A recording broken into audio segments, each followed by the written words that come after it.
Right, we're about to go racing for the afternoon coverage here at round 3 at Clay Pigeon. And, someone trying to jump the start there. This is the Extreme 200. Josh Watley and Richard Holmes-Williams on the front row. Let's get ready to go racing for race number 2 of Extreme 200, and away we go. Josh Watley taking the lead, then going in towards turn number 2 as they now head round towards the chicane for the first time. A fantastic start from Josh Watley as they make their way down towards turn number 4. Top 2 are away and clear. I think that looks like Watley and Holmes-Williams, which would be... and is that Holmes-Williams down? We've got a rider down at turn number 4. Looks like Holmes-Williams to me. He fought for the lead with Watley yesterday all the way to the end, but Watley may not have anyone to fight with anymore as they come out of turn number 1. This live coverage of round number 3. I'm Chris McCarthy. I'll now hand over to Liam Hodgins. Thank you very much, Chris. Yes, Josh Watley has been let off the hook after that unfortunate incident for Richard Holmes-Williams down at turn number 4. So backing it in sideways, last lap was Josh Watley. Will he do it again? Yes, late under braking, backing it in. Jamie King was the one that was eager to get away on the start, but he's now in second spot. Brandon Perrell, who's in 5th place there, and he's supported by Leukemia UK. FAB-Racing all day will be supported by them. He was looking up the inside of Cam Harris, and yesterday there was a report that those two came together, so a little bit of needle between those two at the moment, but fingers crossed it's all clean and both stay on the bike for race number 2 today. As the laps tick off, they're starting lap number 3. It's still Watley from King, from Howard, from Harris, from Perrell. That's your top 5. Lawrence in 6th spot, Harvey Claridge in 7th ahead of Ian Jackson. Richard Holmes-Williams is making his way through the field after his tumble at turn number 4 ahead of William Lathrope in 10th spot. Yeah, well, there's going to be not much going on for the lead, so we'll concentrate on this battle for 3rd place now, because King looks to be pulling away in 2nd place from the rest of the field. And likewise, we're going to have to keep one eye on Richard Holmes-Williams on the number 126 bike coming through the field, because Holmes-Williams will not want to waste any time in any moves he makes here as we go across the line to complete lap number 3. 12 to go. Josh Watley fastest lap, but Jamie King with a gap of 0.6 of a second over Will Howarth. Will Howarth under pressure from Cam Harris as they head down towards the hairpin. Likewise, Harris being... Cam Harris down! Cam Harris down. It looked like he was potentially going to try and move there on Howarth. Got his braking all wrong. There was a little bit of contact, and Harris is down on the deck and walking over to his bike, so thankfully he is okay. But, Liam, what did you make of that instant? It just looked like Harris was going for potentially an ambitious move that was never going to work. Yeah, it was late on the brakes. He was cut off by Will Howarth in 3rd spot, so that's unfortunate for Cam Harris. Thankfully, he is up and okay. He pulled his bike towards the middle of turn number 4, and he's looking down now, so maybe he can get back into this. But as that was happening, we had Richard Holmes-Williams making a few moves up the inside, and since that happened, he's now up to 3rd spot, just behind Jamie King. Wow. So, yeah, within a couple of laps, he's gone from 10th back up to 3rd, and he's looking for a way round the outside of Jamie King, potentially into turn number 6. Not quite. Shaping him up for a move into the final turn. Will he be late on the brakes? Not yet. So coming out the final turn they come. Jamie King in 2nd place ahead of Richard Holmes-Williams, powering down the home straight. Richard Holmes-Williams, easy as you like. It was like they're in 2 completely different classes there. Richard Holmes-Williams into 2nd spot behind Jamie King.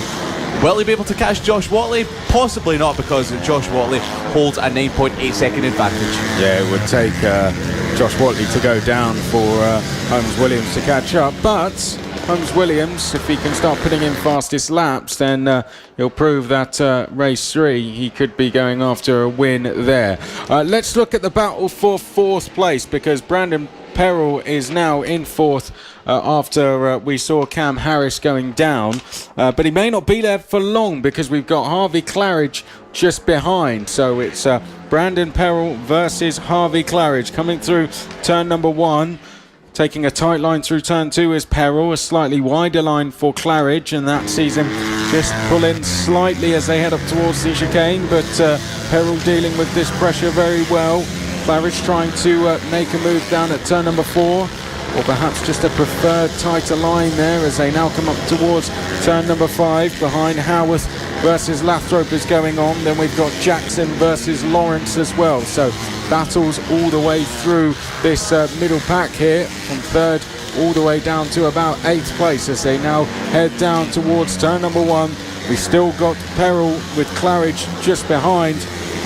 Up ahead, of course, it's King in 3rd, Holmes Williams in 2nd, and Josh Watley in the lead.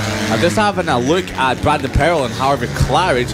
They were 3/10 of a lap faster than Jay King in 3rd spot, a 40.1 for both of them, a 40.4 for Jamie King, so they could possibly find themselves in a battle for the final podium position. Harvey Claridge is putting Brandon Peril under a lot of pressure through turn 6, heading towards the final turn.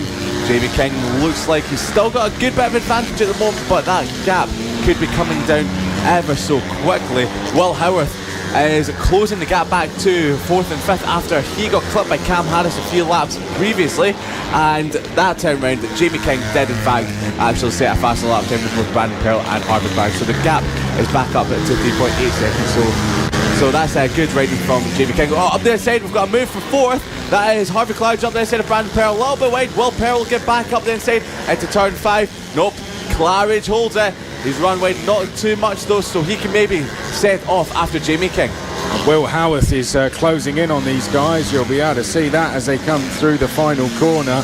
Will Howarth closing in, and he's not on his own either. He's got with him William Lathrop as they head through turn number 1 for the 10th time now, and almost a move there from William Lathrop, but wasn't quite executed. 6 laps remaining in this one, and we could have a 4-way battle going on here for 4th place very shortly. Harvey Claridge will be hoping to escape from that, but Brandon Peril could be coming under pressure from Howarth and Lathrop very shortly. Ian Jackson is not too far behind this either. He is about 8/10 back from this battle, so Ian Jackson, another one to watch out for as they come down towards the start finish line to complete lap number 10. Yes, it's a great lap time from Harvey Claridge, a 39.7. He was 7/10 of a faster than Jamie King in 3rd spot, so he's closing him down to hand over fist as they make their way onto the back straight down towards turn number 4. Jamie King's going to be feeling the pressure from Harvey Claridge very soon. It was nearly a pass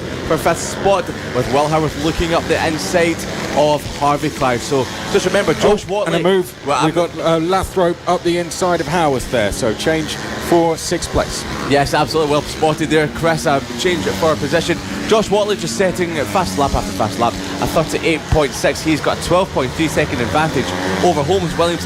Jamie King in 3rd spot, but once again Harvey Claridge a couple of tenths faster that lap, a 39.8 over Jamie King's 40.0. He's catching very slowly, and Brandon Peril is finding a lot of pressure from the likes of William Lathrop. Willie Barrel up the inside, yes he does, into turn number 4. That is a change of position for 5th and 6th. That is Lathrop ahead of Peril, as there's only 3 laps remaining. We have Josh Watley coming through the chicane on towards the back straight and into turn number 4, so he is clear and gone, a 13.5 second advantage over Richard Holmes Williams.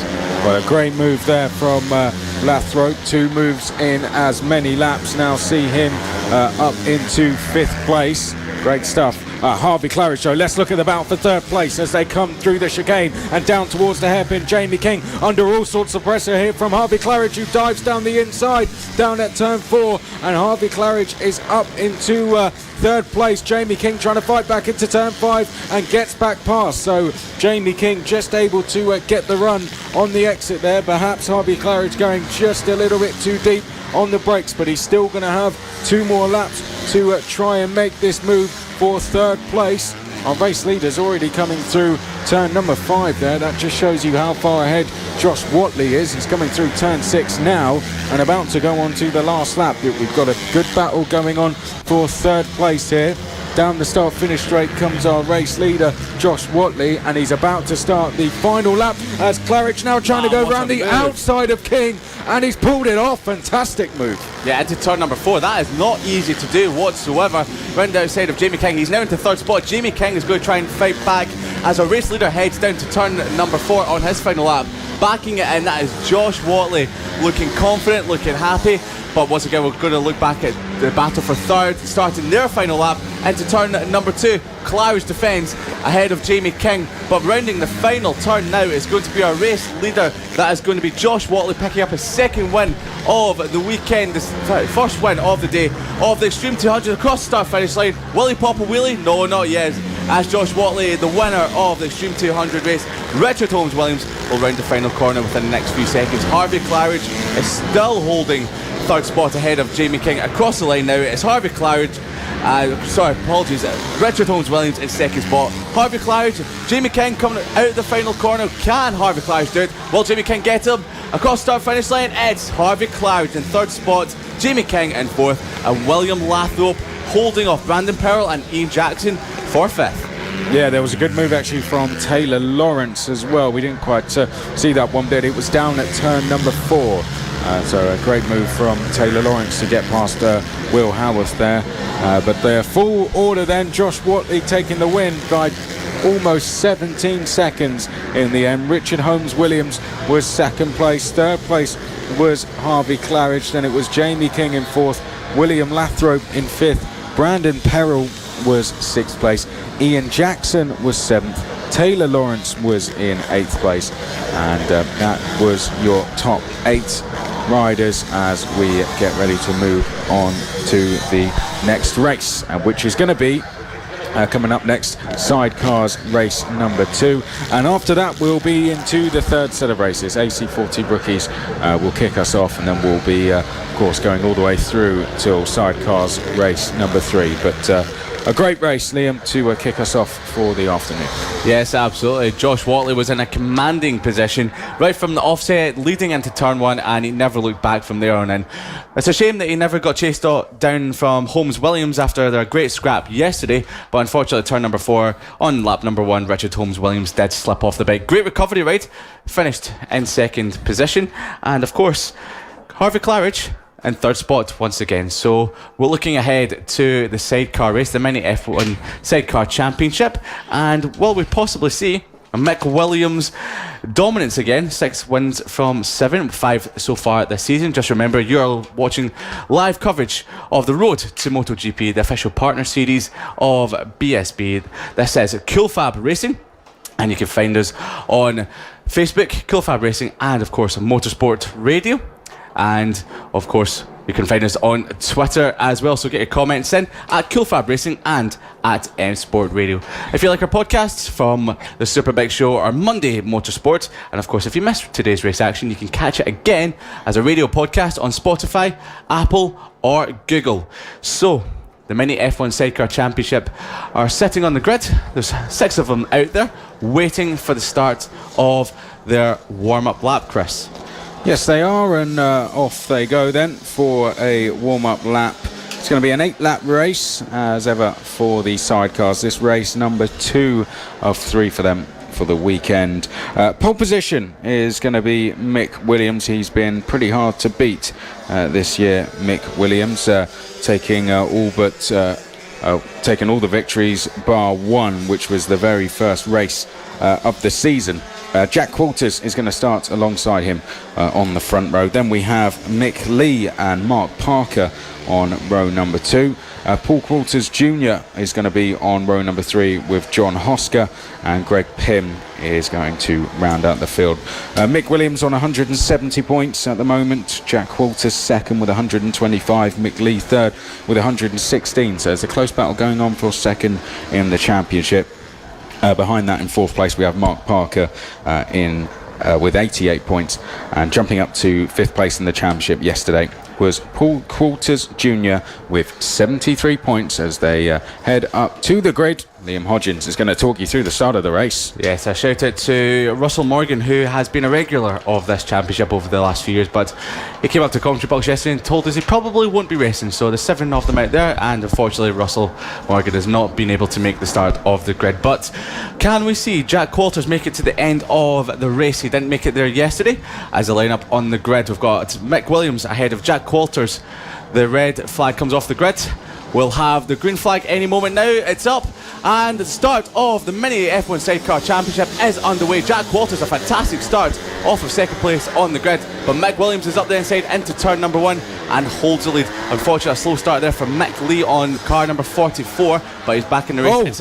We've got someone down. Yeah, we've got an incident. We've got someone off. We've got a missing passenger from one of the riders there. Well, John Hosker was involved, and I'm not too sure who the other one was actually, but we'll pick that up. I think it was Paul Coulters Jr. actually. I think it may have been Paul Coulters Jr. But back towards the front is Mick Williams ahead of Jack Walters towards the turn 7 hairpin as they make their way out of the final turn. A long start-finish straight, and it looks like Jack Walters is starting to drop back a little bit from Mick Williams, but as the race progresses, can Mick Williams hold off Jack Walters as they come towards the yellow flag incident? We've still got one of the riders off the circuit trying to get their bike started, but the other one who was involved in that is back in the race and in 6th spot. So it looks like it was Paul Walters Jr.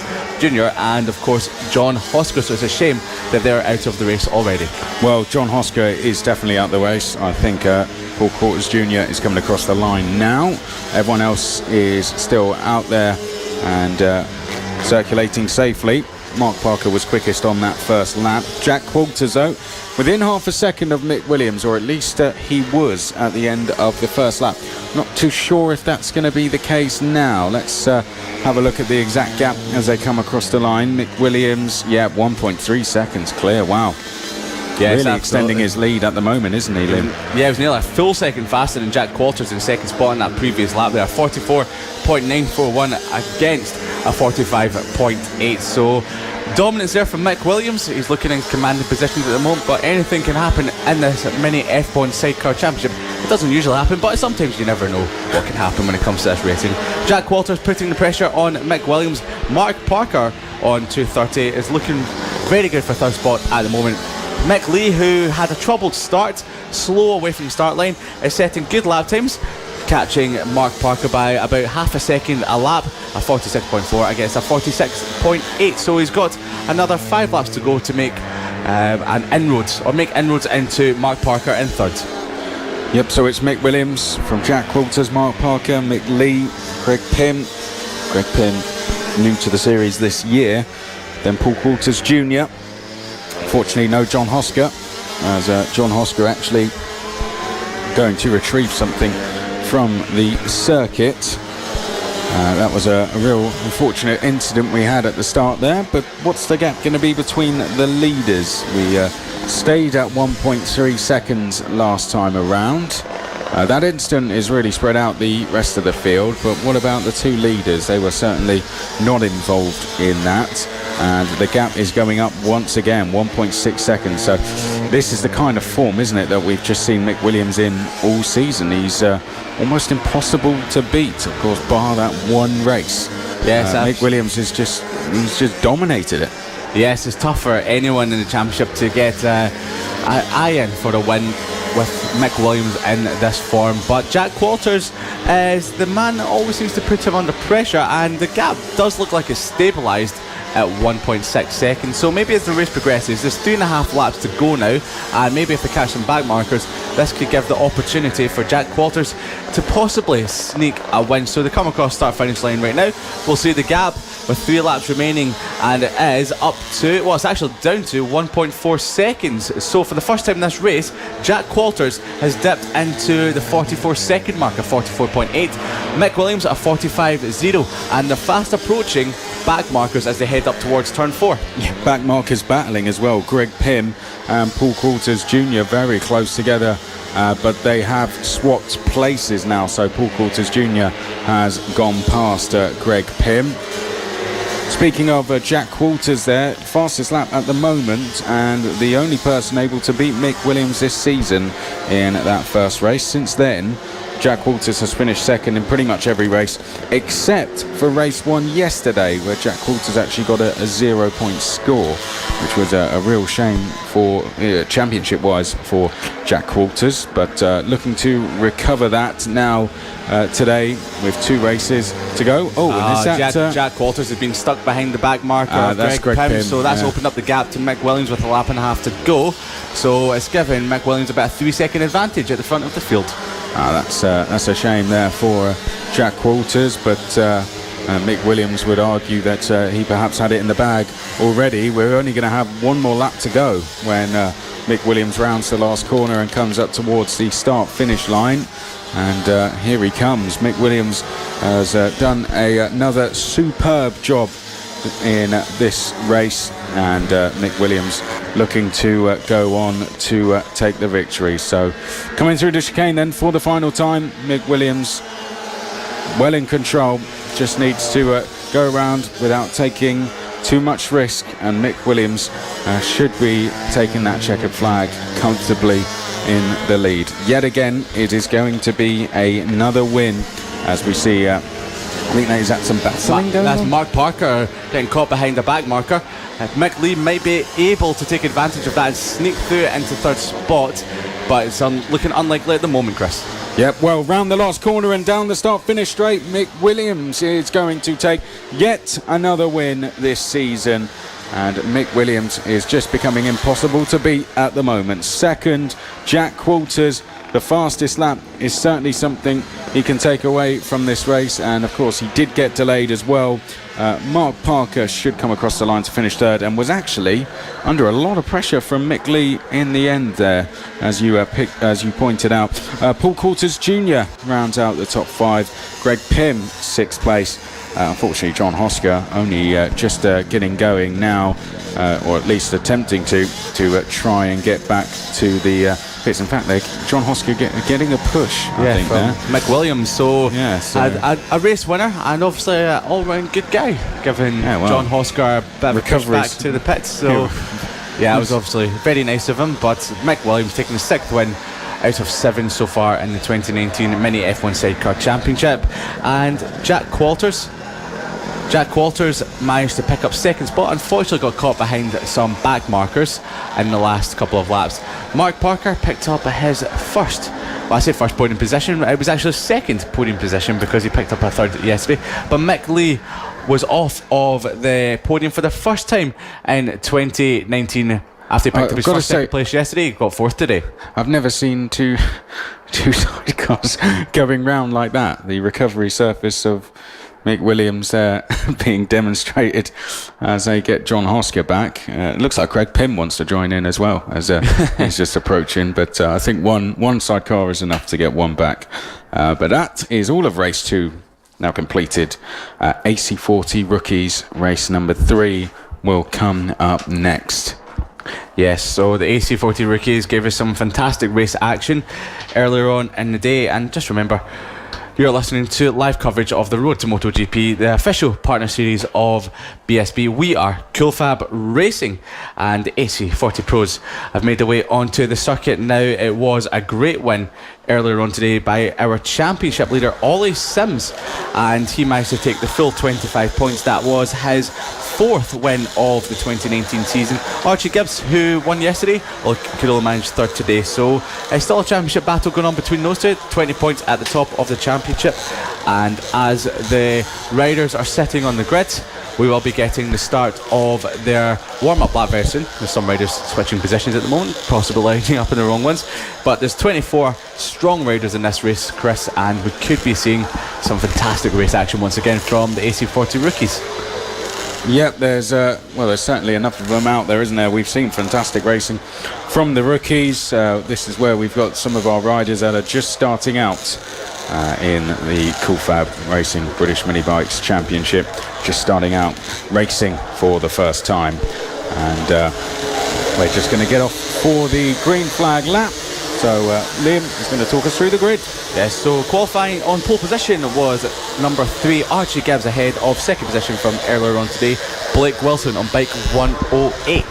In third spot is our championship leader and winner of race number 2, Ollie Sims, ahead of Luke Fitchett in fourth spot. Brandon Keane is next up in fifth position ahead of Luke Schofield on bike number 64. Harry Payne leads off row number 4 in seventh position. Number 10, William Harris is next up in 8th ahead of Harrison Day on bike 15 in 9th spot. Jacob Stevenson on bike number 67 will be running at the top 10 starting from 10th spot ahead of Wilson Dilks, and I believe we've got a stopper on the track on the warm-up lap. Not quite sure who that is. We'll give you confirmation who it is in a second. So it's number 42 who stopped at the edge of the circuit there. That is Thorley Trevorrow, who would have been going off 14th spot in the grid, so fingers crossed he can get back to the starting grid. Next up is Casey Sperry in 13th, Noah Guillory in 16th. Joshua Williams is in 15th spot ahead of Noah Guillory in 16th, Max Werth 17th, Archie O'Brien in 18th, Arnie Carr lining up 19th on the grid. Chloe Seal 20th, ahead of Byron Johnson, Callum Maxwell in 22nd, Austin Johnson in 23rd, and running out the runners and riders for the start of the AC40 Rookies. Race number 3 will be Tristan Poyser on bike number 13. Unfortunately, 24 riders were supposed to take part in this one. It looks like only 23 are going to start. We have lost Thorley Trevorrow on the green flag lap. But the rest are ready to go, and we are off away and racing through turn number 1 for the first time. The two leaders almost touching knees there as they head through now turn number 2. It's going to be our pole sitter Archie Gibbs who leads the way coming through the chicane for the first time. Blake Wilson there in second place as we head now down to the hairpin, and looks like we're side by side for 4th place, but everyone getting round relatively safely. I think we had someone unfortunately stop on the grid. That's a real shame. We'll find out who that is in just a second, but look at the lead that Archie Gibbs has already built up over the likes of Blake Wilson as we come down the start-finish straight and across the line. Archie Gibbs, one of the riders battling for the championship with the likes of Ollie Sims, is leading the way by 1.4 seconds from Wilson, Sims, Keane and Fitchett. Yeah, obviously Archie Gibbs was not happy about not winning the race earlier on today, so he's keen to get away. Blake Wilson in second spot, so the gap is roughly about 1.4 seconds as they head round the second half of lap number 2. Ollie Sims looking for a way round Blake Wilson, not quite making it stick. Brandon Keane holding a comfortable 4th spot at the moment. Harry Payne is all over at the back of Luke Fitchett, looking for a way past the number 96 rider as they head towards the final turn. But look at that gap that Archie Gibbs has. That is incredible. That must be up to about 2.5 seconds as we start lap number 3. Luke Fitchett across the line in a few seconds. Blake Wilson, Ollie Sims, so that's 2.7 seconds. And Archie Gibbs was 1.3 seconds a lap quicker than the rest of the field that lap. He's just finding confidence where everyone else could dream of it. Well, Luke Fitchett is up to 4th place, Harry Payne up to 5th, Brandon Keane is down to 6th. We've got a stopper out there, but I think they quickly got going again. Further down the top 10, Harrison Day is up to 9th, Casey Sperry is up to 10th place. In fact, Alderfield moving up due to one of the riders stopping, but the main change was for 4th with Luke Fitchett and Harry Payne both going past Brandon Keane. As now down the start-finish straight we go, and we still have Archie Gibbs absolutely running away with things. 3.8 seconds now clear. Apologies about that. Luke Fitchett had a massive tank slap as he came through turn number 1 into turn 2. Held very well, but he didn't lose too much time to second and third. Blake Wilson also. In actual fact, he's catching both of those riders. He was half a second quicker on that last lap than Ollie Sims and Blake Wilson. So he is really pushing on at the moment, pushing on so much that his bike isn't trying to hold him up onto it. So fingers crossed that Luke Fitchett will be able to stay on the bike. Harry Payne is still holding off Brandon Keane and Marco Holt, who are putting him under a little bit of pressure. Luke Schofield, Harrison Day and Casey Sperry are rounding at the top 10 at the moment, but starting the next lap. 5 laps to go, make that 4 laps to go as Archie Gibbs starts the next lap. And we have a great battle going on for second spot as they approach the bag marker. Can Ollie Sims find a way past Blake Wilson through turn number 2, coming past the back markers? He's opened up a bit of a gap at the moment. Will he get a run through turn number 3 onto the back straight down towards turn number 4? He's not close enough, Chris, so we couldn't wait a couple more laps before we could see a pass for second. Yeah, Sims just applying the pressure, ran a bit wide at turn 2. Let's go through some of the order for you then. It's Gibbs, Wilson, Sims, Fitchett, Payne, Keane, Holt, Schofield, Day and Sperry are top 10. Then we have Stevenson in 11th. Archie O'Brien has just gone past Joshua Williams for 12th. Then it's Dilks, Goulery, Carr, Johnson, Maxwell. Max Werity has passed Austin Johnson for 19th. Then it's Harris, Poyser, and then of course Trevorrow's just got going, and unfortunately we lost Chloe Sewell a little bit earlier in the race. Yeah, some great action going on further down the field. Indeed, Blake Wilson, Ollie Sims, Luke Fitchett are still battling out for the second place, but it looks like Blake Wilson has opened up a bit of a gap. So Archie Gibbs, our race leader, coming through turn number 5. Bike number 3, you can't miss him. He's still filled with lots of Dayglow yellow, and one of the easiest riders to see on the circuit as he approaches the penultimate turn into the final turn now, and he'll be crossing the line with a massive gap as he starts his penultimate lap. As he comes across the line now, that gap has opened up to nearly 5 seconds. But here comes the battle for second down the home straight. Blake Wilson still holds off Ollie Sims at the moment, and look, in actual fact, Ollie Sims has made it up to second spot ahead of Blake Wilson. Not sure where that happened on the track. Luke Fitch is still in 4th spot. Harry Payne holding off a gaggle of riders of Marco Holt and Brandon Keane. Well, 2 to go then, and Sims passed Wilson, but Wilson will certainly be pushing to try and get that back. Luke Fitchett only a second behind as Archie Gibbs on the number 3 starts to head past some back markers as he makes his way up towards the last corner in that white crash helmet. But this battle for second still raging between Sims, Wilson and Fitchett, who was a second back, but Fitchett is now right on the tail of Blake Wilson as they come up towards the start finish line. Here we go then, round turn number 1. Wilson taking a wide line there as they head in towards turn number 2 now. Sims takes a very good line, so Sims no mistake so far. Fitchett applying the pressure to Wilson as they come through the chicane for the final time and down towards the hairpin. Yes, absolutely. Archie Gibbs with a commanding lead as he heads into turn at number 5. Can Blake Wilson make a move on Ollie Sims in the final lap? Can Luke Fitchett make his way onto the podium as they round a couple more back markers? Turn number 5, they've got a couple more corners to go, but in the last corner it is Archie Gibbs as he makes his way around a back marker. Archie Gibbs, commanding win as he comes across the line, feet off the foot peg. Archie Gibbs takes his second race win of the weekend in the AC40 Rookies, and it's a great battle for second. Coming across the line, is it going to be Ollie Sims? Yes it is, just ahead of Blake Wilson, and Luke Fitchett coming across the line nose to tail for 3rd and 4th spot. Harry Payne in 5th, not Harry Payne in fact, it's actually Marco Holt in 5th spot as he got ahead of Harry Payne on the last lap. Brandon Keane in 7th, Luke Schofield in 8th, Harrison Day, great ride by him, into 9th spot, and Casey Sperry comes across the line. Will he hold 10th? Yes he does, just ahead of Jacob Stevenson in 11th place. Rest of the field then, we have Archie O'Brien in 12th. No, I spoke too soon. Joshua Williams coming across the line in 12th, just getting ahead of Archie O'Brien on the final lap there. Great riding from him. Wilson Dilks was 14th, Noah Goulery 15th, Arnie Carr 16th, Byron Johnson 17th, Max Werity 18th, Callum Maxwell 19th, William Harris 20th, Austin Johnson 21st, Thorley Trevorrow 22nd.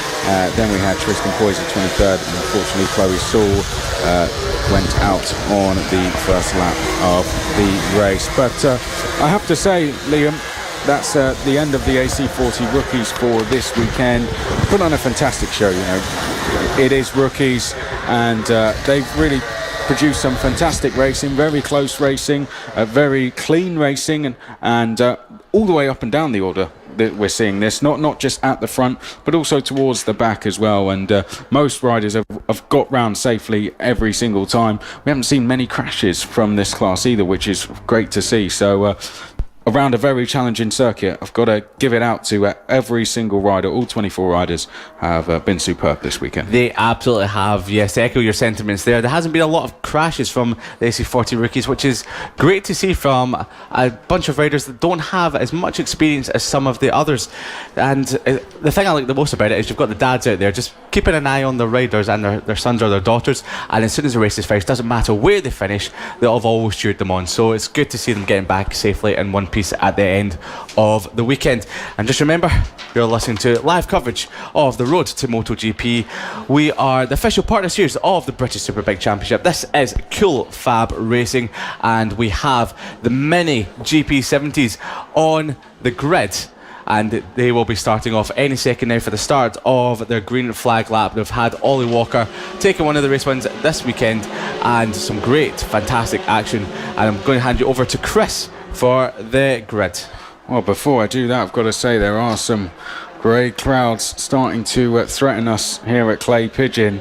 And I thought I did see some spots of rain. I think that was just the windows deceiving me, but it looks like there could be some bad weather on the way. Fingers crossed it doesn't hit us. But Ollie Walker on pole position, Evan Belford alongside. He rode a fantastic race earlier on. Eddie O'Shea and Bailey Stewart-Campbell are row 2. James Cook and Ryan Hitchcock, row 3. Emmanuel Brinton and Harrison Crosby, row 4. Johnny Garness and Alfie Davidson will be on row number 5.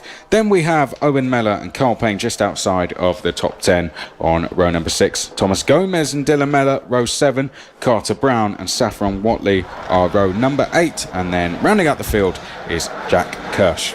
So the final race of the day for the Mini GP70 Championship. Both riders on the front row have taken the race wins at this weekend. Ollie Walker and Evan Belford. Will we see a new race winner? The green flag is up and the race action is underway. Brilliant start by Evan Belford off second spot into the lead. Ollie Walker up, pushed wide by Stuart Campbell into second spot, echoing the moments we've had in the first 2 races this weekend. Evan Belford, like a bullet from a gun, already with a massive gap as he head into turn number 4. Ollie Walker had a wee look up the inside of Stuart Campbell into turn 4 as he head over to turn number 5. It is James Cook in 4th spot ahead of Eddie O'Shea, and the gap at the front of the field is a few bike lengths now. Evan Belford is not wanted to hang around and get into a scrap with the rest of the riders behind it because they know how aggressive they can be. So it's Belford, it's then Stuart Campbell, it's Walker, O'Shea just behind James Cook. There's Garness, who's had a fantastic start, up to 6th spot. Emmanuel Brinton 7th, Hitchcock followed by Crosby. Alfie Davidson rounds out the top 10. Kyle Payne next up in 11th. Dylan Mellor, Thomas Gomez, Owen Mellor, Carter Brown, Saffron Watley and Jack Kirsch. Chris.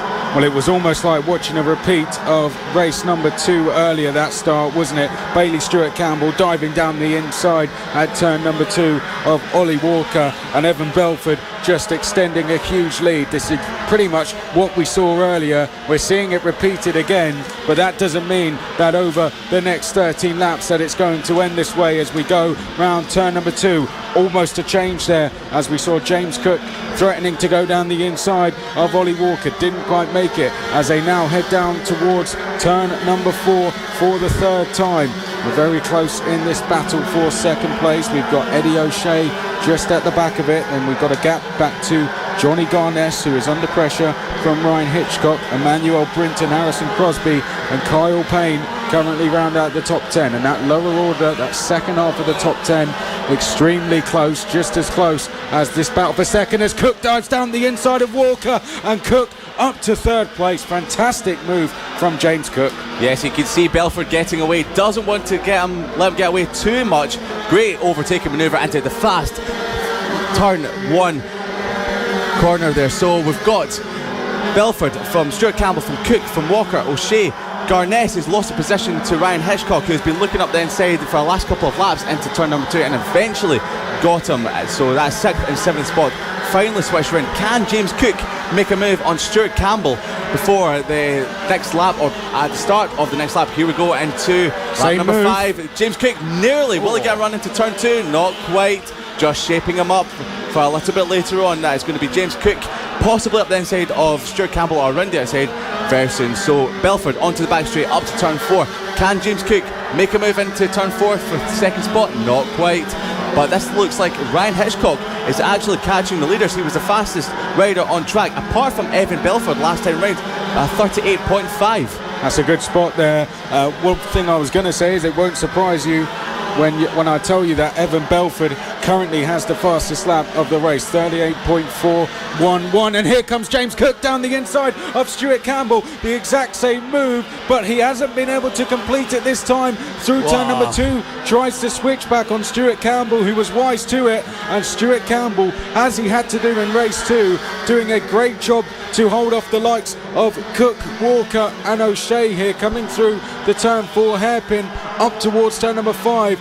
Cook has tried that move now. Is he going to try somewhere else? Is Stuart Campbell going to be wise to that now going forwards in this race? We're still going to have 9 laps to go when Evan Belford comes across the line, and down towards the start-finish straight we go. Cook is going to try again. He's going to try it one more time, and he's through this time, is he? No, he's not. It was Stuart Campbell who's just gone round and has been able to defend that once again. We've got a rider down out of turn at number 5. The rider is up and okay, stomping his feet on the ground. We have a change of position for 4th. Not quite. Eddie O'Shea looked up the inside of Ollie Walker. So in 4th spot we have Ollie Walker, Eddie O'Shea, Ryan Hitchcock chasing them down. Johnny Garness is still in 7th. Emmanuel Brinton 8th. Crosby, Kyle Payne round out the top 10. Alfred Davidson, Dylan Miller, Owen Miller in 12th and 13th. Saffron Watley in 14th, Carter Brown 15th, Jack Kirsch 16th, and at the back is Thomas Gomez. Another move for 2nd. That is James Cook up the inside in turn 1, round the outside in turn number 2. What a move there by the youngster. That is James Cook on bike number 44 up to 2nd position, up the inside, around the outside of Bailey Stuart Campbell. They've been getting held up a little bit by Stuart Campbell in the last couple of laps. Has that let him off the hook? That is James Cook into 2nd spot. Now he's going after Evan Belford for 1st. Well, Thomas Gomez was the rider who went down at turn number 5, but as you said, it was 3rd time lucky there for James Cook as he went down the inside at turn number 1, and this time Stuart Campbell just didn't have enough to go back down the inside at turn number 2. And I tell you what, Ollie Walker would have seen that move going on ahead, and I wonder if Ollie Walker is just going to repeat what we saw from James Cook. You said that was James Cook being held up by Stuart Campbell. I was going to disagree with you, but look at James Cook. He's starting to pull a gap already over Stuart Campbell, so potentially Cook was being slightly delayed. Is that the same case for Walker, O'Shea and Hitchcock, who's just set the fastest lap of the race? We will find out over the next 6 laps as our leader comes across the line, Evan Belford. His lead currently stands at 2 seconds, with James Cook in 2nd place, setting a new fastest lap. So now Cook has been released, Liam. He's fastest on track. His time a 38.302. Absolutely fantastic stuff from James Cook. Looking further down the order, Johnny Garness is holding off and exuberantly riding Harrison Crosby. Looked up the inside, a late lunge up the inside into turn 2. Hasn't got it done yet, but we could see a change of position for 7th between Garness and Crosby. Now is James Cook going to be bringing that gap down to under 2 seconds. He's been bringing it down by a couple of tenths every single lap as he come across the line. 5 laps remaining. No, in actual fact, exactly the same lap time from Evan Belford and James Cook, 38.398. The gap has stayed exactly at 2.0 seconds. Stuart Campbell is under a lot of pressure from Ollie Walker and Eddie O'Shea. Will they be able to find a way round the blue and orange rider? And we've got Ryan Hitchcock, who was one of the fastest riders on the track, all over the back of our former championship leader Eddie O'Shea, as we look back to the battle for 7th, 8th, 9th, 10th and 11th. Emmanuel Brinton has found a way up the inside of Harrison Crosby on the previous lap, so he's now up to 8th, all over the back of Johnny Garness for 7th. And it looked like Harrison Crosby tried to make a move round the outside into the final turn, not quite making that stick, so still Garness in 7th.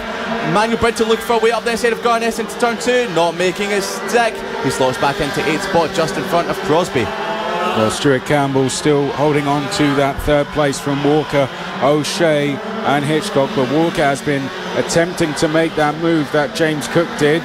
James Cook, who is actually losing a little bit of time to Belford. Perhaps the signal's got to Belford just to up the pace a little bit to extend his lead, even though he doesn't really need to. And here comes Walker down the inside of Stuart Campbell. The exact same move we saw from Cook. Stuart Campbell's going to run a bit wide under braking down at turn 2, and Walker will go through into 3rd place. So Stuart Campbell just dropping out of the top 3 now, and he could drop down even further because Eddie O'Shea already trying to move down at turn number 4, and they're queuing up because Hitchcock is there as well. So Stuart Campbell just starting to struggle now as we go into the latter stages of this race. There'll just be 2 laps to go when Evan Belford comes across the line next time. Absolutely there, Chris. And Evan Belford has taken that signal. He set the fastest lap of the race on the previous lap. Didn't quite match it that time around, but the gap is now up to 2.3 seconds. Ollie Walker is still under pressure from Stuart Campbell, who's under pressure from O'Shea and Hitchcock. Can they make a way through past the number 99 rider before the end of the race. It's a lap and a half remaining. Evan Belford holds the lead of the race, 2.3 seconds as he comes round to turn number 5. His back markers just ahead of him. Will he catch them before the end of the race? Makes his way down to turn number 7 at the moment. It doesn't look like James Cook can do anything about his lead at the moment. Ollie Walker is extending his gap in third. It's up to O'Shea and of course Ryan Hitchcock to see if they can make a move on Bailey Stewart Campbell. Not close enough as he heads into turn number 2 on the final lap, and it's 2.0 seconds. So James Cook has responded slightly, but as they head towards the back straight, it's still a big gap for Evan Belford. Yeah, Evan Belford, well, what another fantastic ride it has been for Evan Belford. This exactly what he's done in race 2, and Evan Belford has just gone out and repeated that performance in race number 3. Out of the final corner, Evan Belford on the number 52 comes across the line. It's 2 out of 2 for today, and Evan Belford takes the checkered flag. Second place goes to James Cook, and third place rounding out a fantastic weekend. He came into this weekend 9th in the championship, but with the results he's had, Ollie Walker will leave a lot higher than that. Another top 3 finish for him. Stuart Campbell, well, he may have lost a couple of positions in that one, dropping from 2nd to 4th, but you know what, he's been fantastic all weekend and he should be very happy with his performances. He's been competing, of course, against the top guys in the championship, as he is one of them as well, and Stuart Campbell has done well when perhaps he's not had the exact same speed of those guys to hold them off and get some fantastic results. So well done to him. Likewise Eddie O'Shea, all have driven very well. Ryan Hitchcock as well, setting the fastest lap in that one, 38.148. Fantastic ride from him. Yes, that was actually set on the final lap of the race, so he had some speed in hand. Unfortunately couldn't make his way up to the top 5, but great ride by Johnny Garness in 7th spot under a lot of pressure from the riders behind him. Harrison Crosby on the bike 69 managed to get back up into 8th spot. Alfie Davidson in 9th place, so he had a crash and warm this morning, a huge crash, but managed to get back on the bike for the races this afternoon. Great effort by Alfie Davidson. Emmanuel Brinton 10th, Kyle Payne in 11th ahead of the Mellors. Dylan leading home Owen Mellor for 12th and 13th, and Jack Kirsch in 14th, and that was your runners of race. Saffron Watley was next up in 15th ahead of Brown, and Gomez unfortunately didn't complete the race. So Chris, what a commanding day for Evan Belford. 2 wins out of 2 out of 3 from the weekend. He's looking good going forward, isn't he? He really is. It's that's been what we saw there. Mini GP70 is probably one of my favourite classes to watch, actually. They've just been very, very close, competitive racing, brilliant rides from all of them, and well, I'm looking forward to seeing what they do the rest of the season as well. They've already been one of the best classes to watch, and yet again they have proved that. But we go from one to another. AC40 Pro, this is going to be a very good one indeed. Race 3 coming up. So yes, before the race number 2 for the main GP70s, Evan Belford, James Cook and Ollie Walker came up to the commentary box and told us to tell you their Instagram. So we can find Evan Belford 52, James Cook 0044, and Ollie Walker 48. So that's how you can find them on Instagram as the AC40 Pros that make their way round the track for the start of their final race. So Mason Foster leads them off pole position ahead of Clayton Edmonds on bike 146. Samuel Munson in 3rd spot ahead of Ethan Sparks. Cameron Sewell will be in 5th, and then it's Henry McCartney in 6th place. Charlie Huntingford in 7th spot on bike number 76 ahead of bike 112. Finnan Wedity in 8th place. Holly Harris will be in 9th spot on bike number 15 ahead of Keaton Payne, running at the top 10 in 12th position. And in 11th is Greg Marshall, followed by Warwick Brady, and 12th on bike number 99. And Aston Dean on bike 137 will be rounding out the runners and riders for the start of the final AC40 Pro race of the weekend here at Clay Pigeon. The sun was shining this morning. It's now disappeared behind some grey clouds. Fingers crossed, Chris, that the rain stays off for the entirety of the day. Yeah, well, while you're in that grid, hope you enjoyed the highlights that you were seeing there. Fantastic moves being made, fantastic defensive moves as well from the likes of Stuart Campbell, and overall just fantastic racing. We'll struggle to get all the highlights into one short video, but here we go then for AC40 Pro. We're off away and racing. Foster and Edmonds on the front row, and it looks like Foster is going to lead them down towards turn number 2, and already just pulling a few bike lengths over the likes of Edmonds as they come through the chicane, but as quickly as Edmonds lost a little bit of ground, he's made it up again as they head down towards the hairpin. For the first time, we've got 4 riders just breaking away slightly, and 2 more just behind in the chasing pack. I think everyone is round safely. Yes, they are, which is good to see. But the top 4 now heading up towards the final corner for the first time. It was a great start there from our pole sitter as they come down towards the start-finish line to complete lap number 1. Let's get the order to you as they come across. And it went and changed. That's Edmonds, isn't it, going down the inside of Foster. So Foster was doing a great job in the lead, but he's unfortunately lost it via a great move to Edmonds. Munson is 3rd and Sparks is 4th, and that's how they sit at the moment. Yeah, great move there by Clayton Edmonds into turn number 2. Got the run through the turn 1 corner. Mason Foster had a bit of a wobble into the corner, so that may have given Clayton Edmonds a bit more speed through turn 1 into turn number 2, and a great clean pass by the number 146 rider up to first.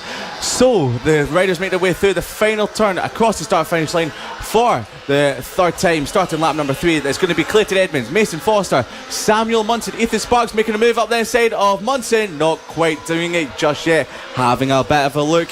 Can he shape him up for a move into turn number 4? Going through the turn 3 chicane, down the back straight. He's too far back at the moment, but got great speed at the bottom end of the straight. Late on the brakes, looking up the inside, not quite doing it into turn number 4. Mason Foster still in 2nd spot behind Edmonds. These 2 had a great wee battle in race number 2 for the race win, but this time they're joined by Munson and Sparks. Further back, we have McCarthy and Sewell battling it for 5th and 6th, and they're just a few seconds ahead of Wedity, Huntingford and Holly Harris in a battle for 7th, 8th and 9th.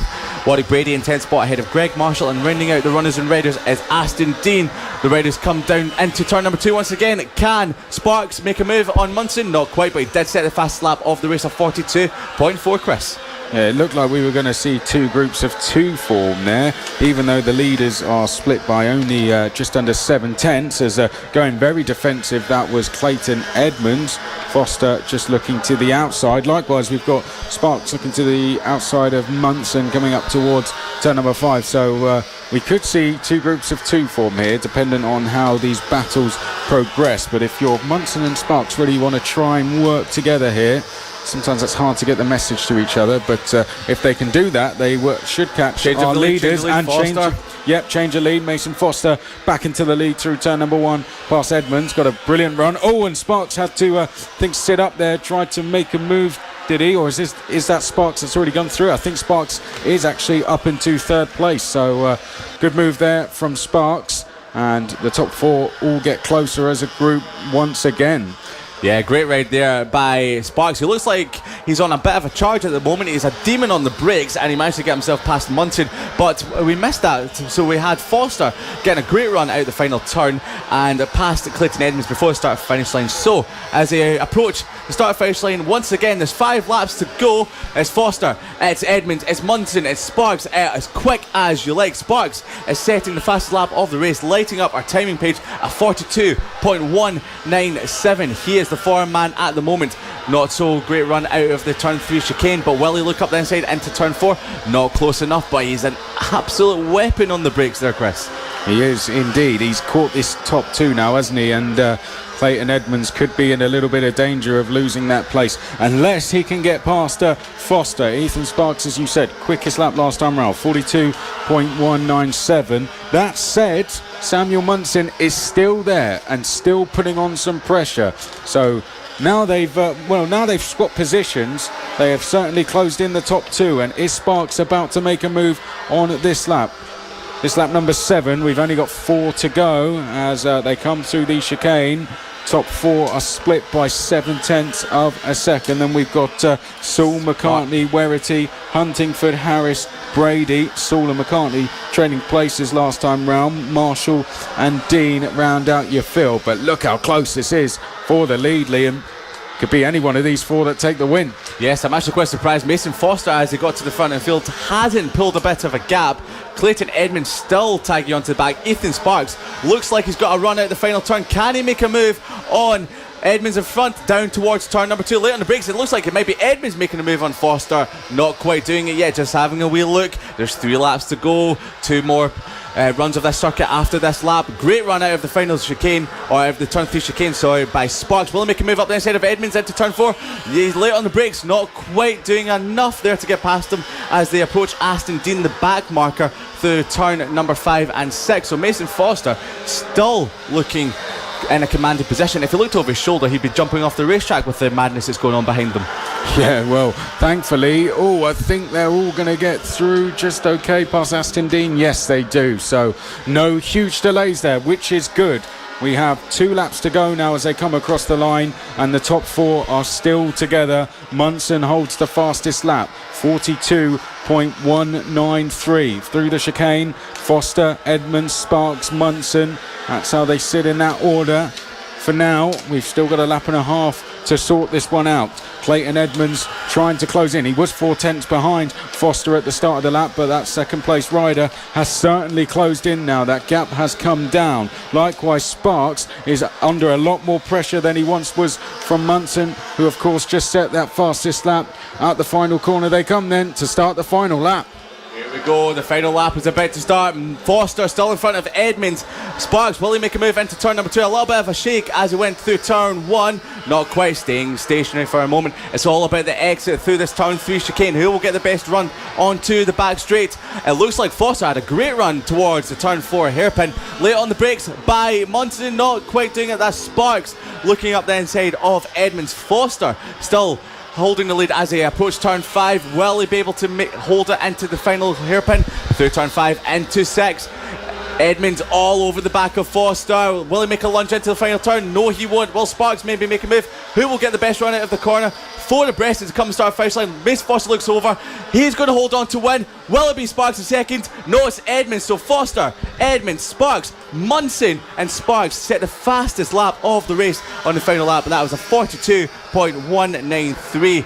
Those riders were giving it absolutely everything towards the end of the race, and Cameron Sewell were waiting for him to come across the line with Henry McCarthy across the line 5th and 6th. Great ride by them. Finnan Werity and Charlie Huntingford over the line next. Who will it be for 7th and 8th as they come across the line? It is Finnan Werity holding off Charlie Huntingford. Holly Harris unfortunately dropping back over the last few laps there. So great ride once again by Holly Harris. 9th position. Warwick Brady, Greg Marshall are your 10th and 11th positions ahead of Aston Dean in 12th spot. So Chris, what a great ride there. Great wee race. 4 riders in it and giving it absolutely everything. Yeah, great battle between the top 4, but also Saul and McCartney had a great battle. Werity and Huntingford likewise, and Brady and Marshall too. So fantastic battles up and down the field in AC40 Pro. Ethan Sparks and Samuel Munson doing the exact same time, 42.193.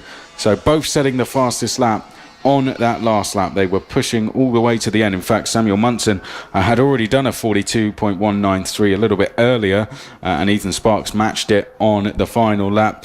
Foster and Edmonds were only split by 2/10 across the line, and you can see how close it was throughout the race. Fantastic action all the way through. At one stage it was kind of 2 groups of 2, but then it came a very much a grip of 4, and the battle never stopped all the way to the flag, and that is exactly what we see from AC40 Pro. Once again putting on a great show for us here at Clay Pigeon.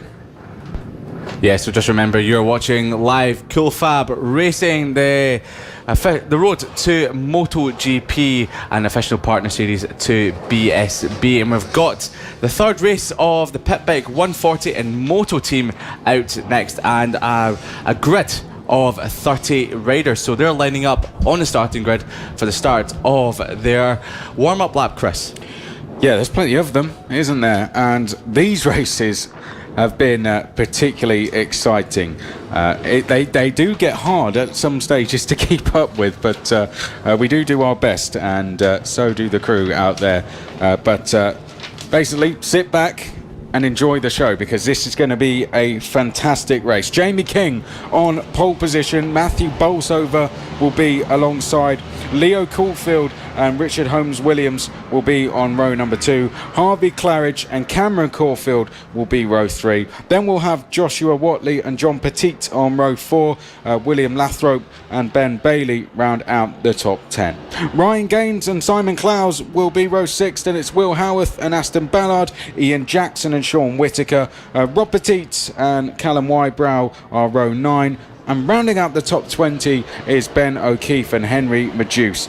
Jason Pugh and Tom White sit just outside of the top 20 on row 11. Daniel Gilbert is on the inside of row 12 with Alistair Kinnard to the outside. Vince Bailey and Roger Monks are row 13. Alex Corridon Brown and Harrison O'Keefe are on row 14.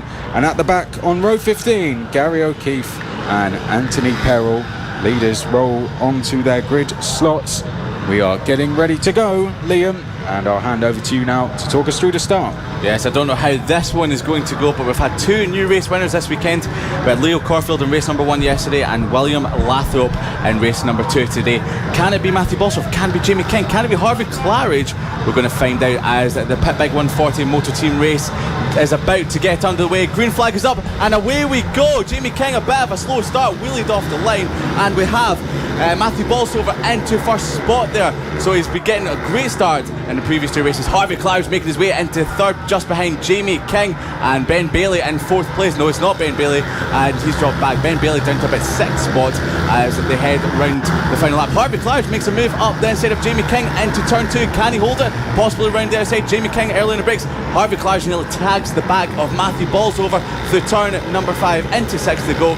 Still Bolsover from Claridge, from Jamie King into the final turn, and we've had a bit of an incident at the back, turn number 5, couple of riders off, one running towards a bike, so they're up and okay at the moment as we're back with the leaders. I'll start lap number 2. Harvey Claridge up the inside into turn 2, not quite, and it's Richard Holmes-Williams, I believe, up the inside of Jamie King into 3rd place there, and in actual fact it was William Lathrope into 3rd spot, pushing Jamie King out of the way.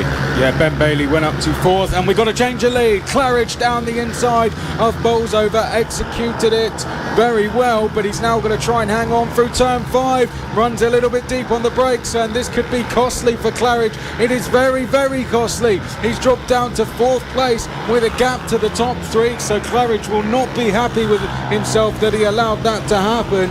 Bolsover still leads the way then. 2nd place is going to be Lathrope as they head down towards turn number 2. Ben Bailey, quickest on track, is there in 3rd place. Then it is Claridge, then it is King, then it is a gap back to Holmes-Williams and Leo Caulfield. Down towards turn 4 we go, and looking to the inside for 3rd place is Claridge, and a change of lead is that Bolsover defending, so Lathrope looking to the outside. Claridge is up to 3rd place past Ben Bailey, and King sits there in 5th.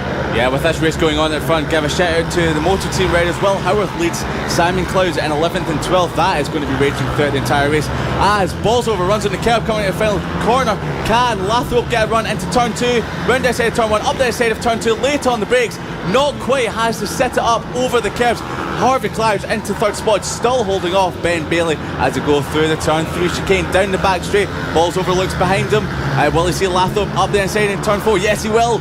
Late on the brakes from Lathrope. Harvey Claridge tries to make his way through the field as well. Will we go round the outside of Bolsover into turn number 5? Not quite, it's pushed wide by Bolsover. But race number 2, winner William Lathrope into 1st position. Can he start to build a gap? Well, 5 have now become 7 for the lead, because we've had Richard Holmes-Williams, who's set the fastest lap, and Leo Caulfield join the party in this battle for the lead, which is now being led by William Lathrope, courtesy of a move down at turn 4 last time around. But it is very, very close still. Bolsover, Bailey, Claridge, King, Holmes-Williams and Caulfield. They're all there, and Claridge is going to dive down the inside of Ben Bailey, has to just back out of it at the last minute. That was an attempted move for 3rd that did didn't quite work out. It hasn't affected Ben Bailey at all because he is right on the rear wheel there of Matthew Bolsover as they come through turn 6. A couple of back markers ahead, but staying out of the way, so good riding from the pair of them as we now come down towards the start-finish line. Bolsover looks like he's lining up a move on Lathrope, and down the inside he goes, Bolsover. Oh, he's going to have to sit up on the apex there. Ben Bailey had to do likewise, and William Lathrope, good riding from him. He's now got a bit of a gap in the lead. Yeah, Harvey Cloud just lining up Ben Bailey for third spot. Up there saying, yes, he's done it. Oh, he chops his nose off. Ben Bailey nearly got swiped by Harvey Clouds as he went into turn number 4. But that's Clouds up to third spot once again. Can he make a move on Bolsover and make it stick this time round and chase after Lathrop?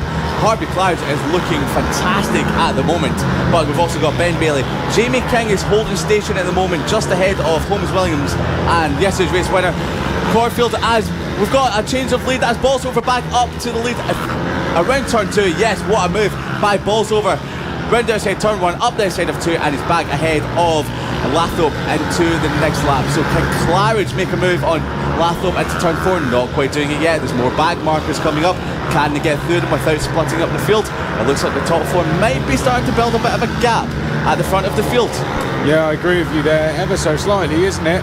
As Claridge is side by side with Ben Bailey there coming into the final corner.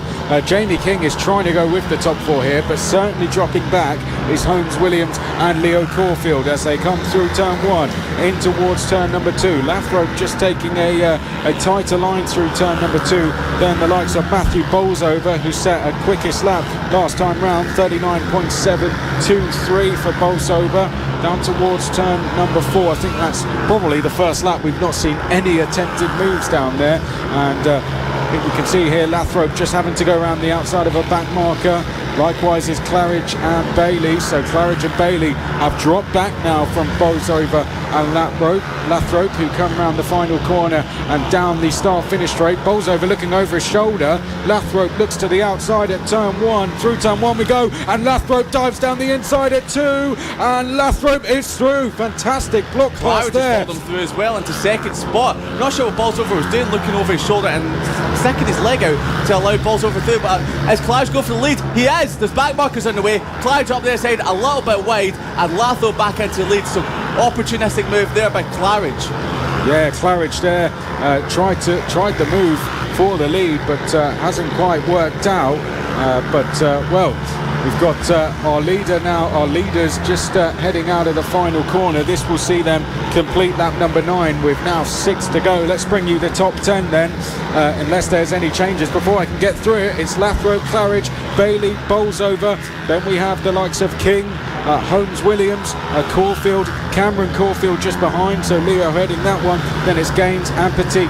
Yeah, Ben Bailey going for second up there instead of Claridge. Claridge had an awful run onto the back straight through the turn 3 chicane, but held it round the outside. He's still behind Lathrop. It looks like Bolsover's 4th. Jamie King is still 5th. Holmes Williams and Corfield have dropped back. I'm not sure if they've been held up by the back marker somewhere around the lap. But Bailey up their side into turn number 7, up there side of Claridge. Opportunistic move, greatly done by Ben Bailey. And will he make it round their side? Will Harvey Clash make it upside? Back markers everywhere.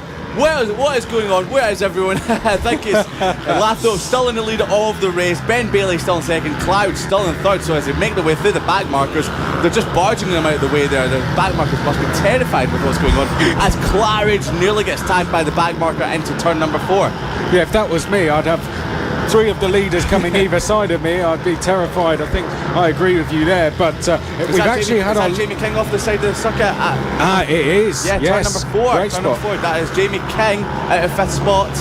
Oh, that's a real shame for Jamie King. So 5 become 4 out front then as we go through turn number 1. Is this Ben Bailey lining up a move? It isn't, but behind that's Matthew Bolsover lining up a move on Claridge. It didn't work out. So the top 4 remain in the same order they started lap 12 in. As we come down now towards the hairpin once more, we've got Ben Bailey and Ben Bailey making contact with William Lathrop, both riders down. So that's going to leave Bolsover in the lead there. I'm not too sure what happened to Claridge, but may have had to sit up in all of that because he's been delayed. But Ben Bailey, in attempting to go past Lathrop, has seen the pair of them taken out.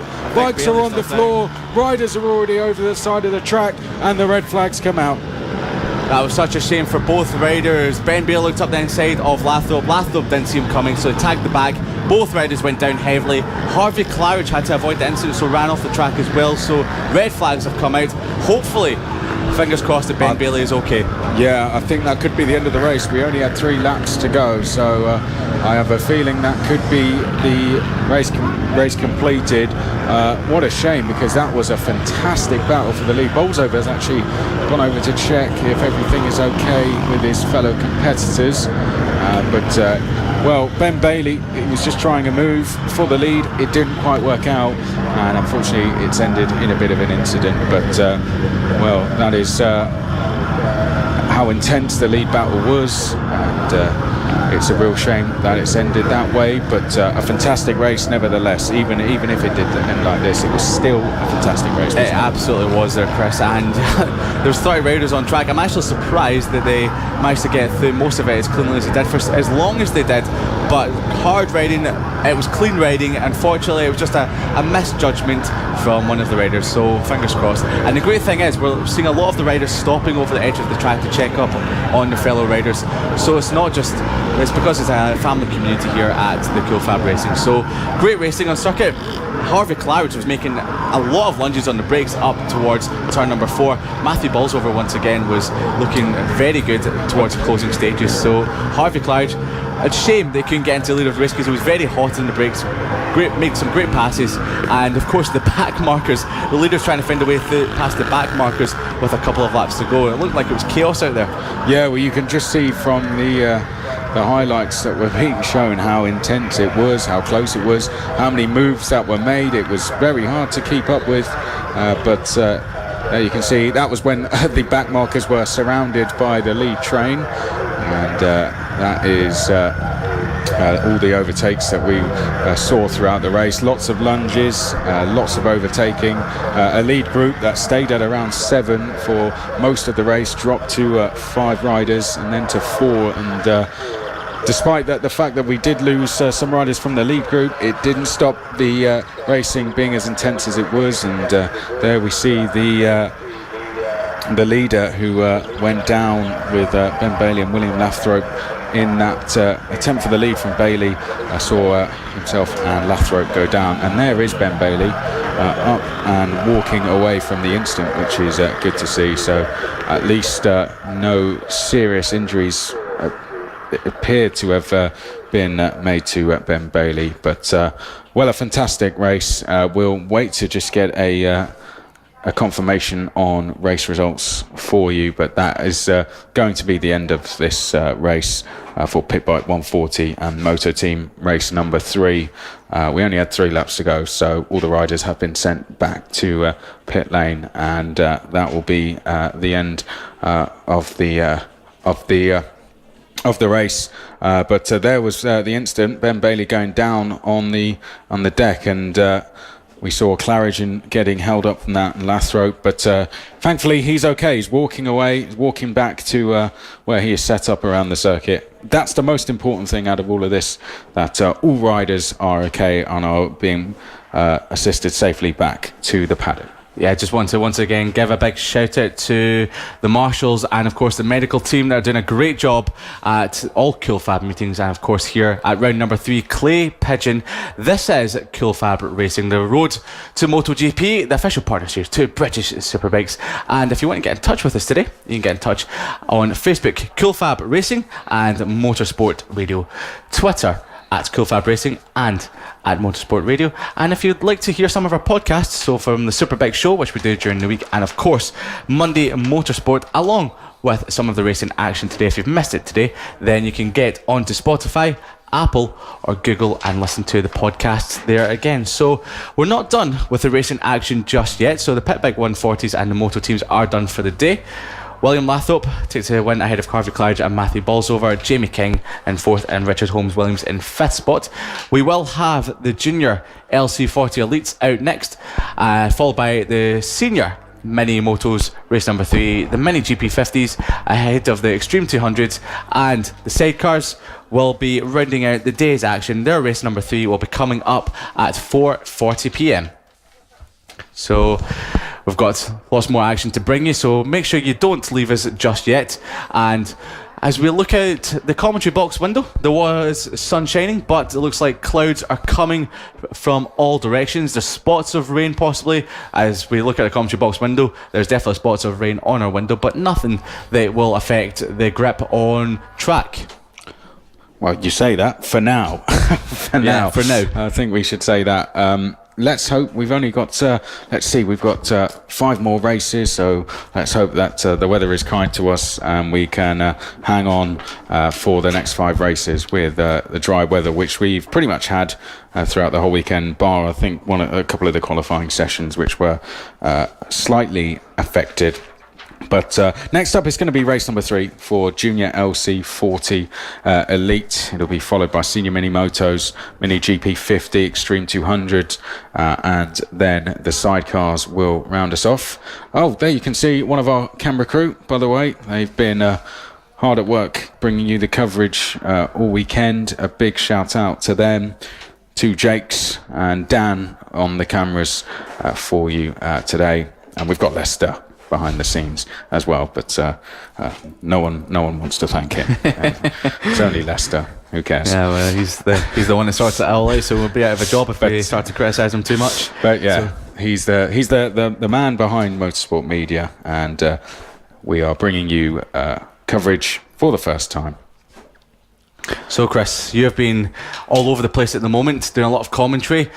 You've been overdoing WEC at the moment. So what is WEC? Because that's what people refer to it as. But just tell us about how it compares to FAB-Racing.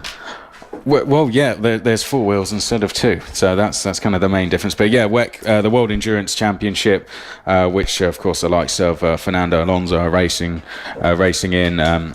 Yeah, that was a fantastic opportunity to be able to go and do that with the Eurosport crew. Hopefully, more of them come along.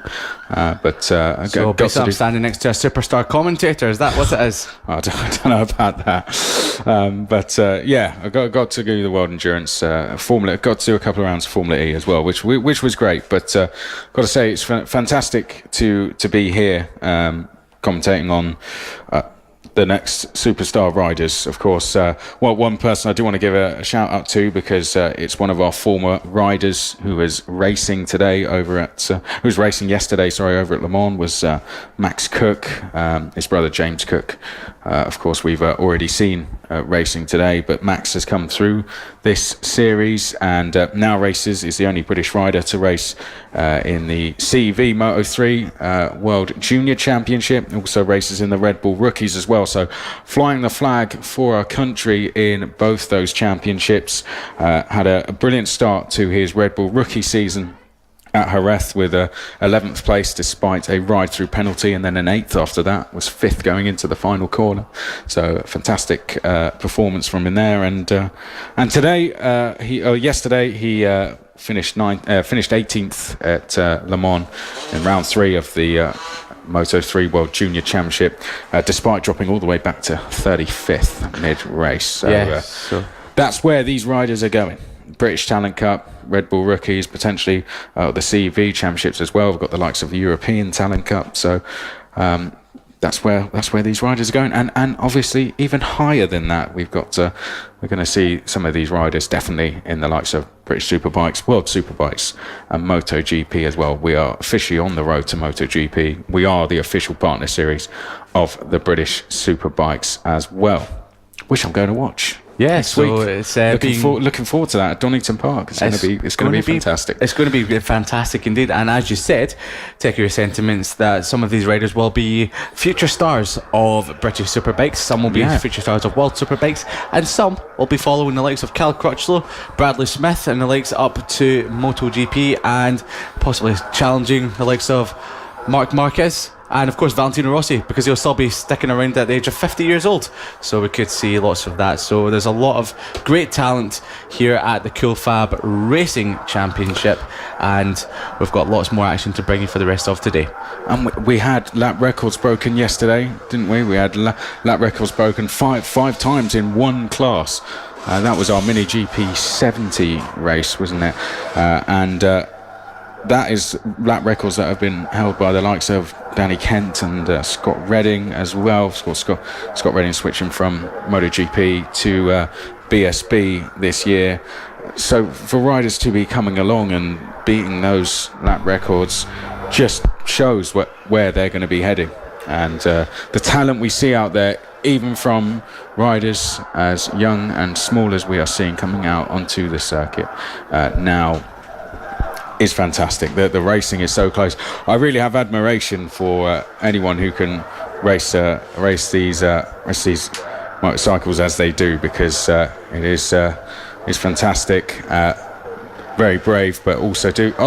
Oh, there we go. Yeah, we're getting a little bit of that. Is that the floss that we just had from Josh Bannister there? That's what it is, isn't it? All the kids are doing that, playing Fortnite and coming up with crazy new dances. Some that my hips will not be able to endure any longer. So they don't lie, do they? Yeah, the hips don't lie. So we will be getting the LC40 Elite class out in the next few moments, and we've been seeing some great action from this class, not only from round 3 here at Clay Pigeon, but obviously at Red Lodge at round number 2 last time, where we had Johnny Garnes and Mason Foster, our championship leaders, fighting it out across all 3 races to take the victories. So it was Mason Foster holding off Johnny Garnes in race number 1, battled down to the final turn, and that just opened the floodgates for the championship battle to continue all the way through here to Clay Pigeon. So we have Johnny Garnes in the lead of the championship ahead of Mason Foster. So those two finished 3/10 apart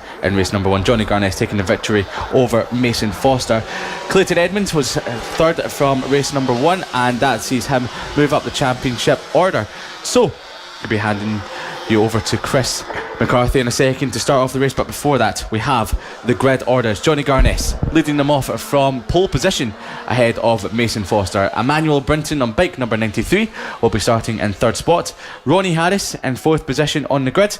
Clayton Edmonds in 5th place on bike 146. We'll see if we can pick up another podium as he did in race number 2. Cameron Sewell will be next up on bike 100 in 6th position ahead of Ethan Sparks in 7th. Josh Bannister will be in 8th spot. Samuel Munson in 9th position on the grid ahead of Charlie Huntingford in 10th.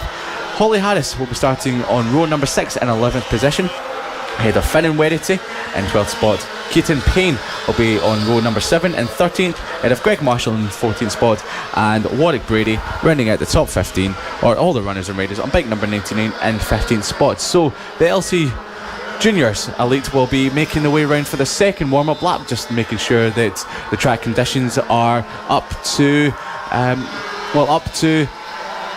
standard for these junior LC40 elites as they make their way around the track towards the final turn, and will be lining up on the grid for their final race of the day. So we could see another Garnes Mason Foster battle on our hands, Chris.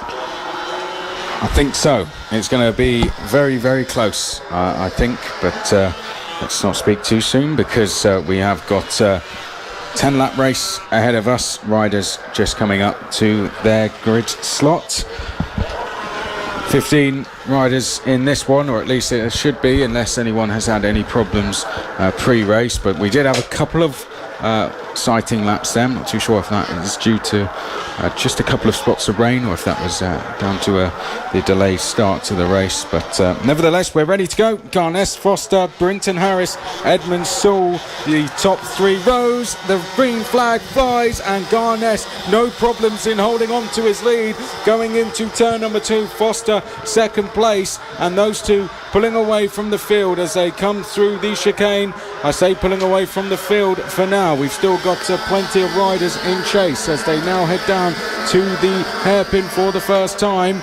And Garnes had a little bit of a wobble there coming on the exit. We know we've got someone down as well. 2 riders down make that.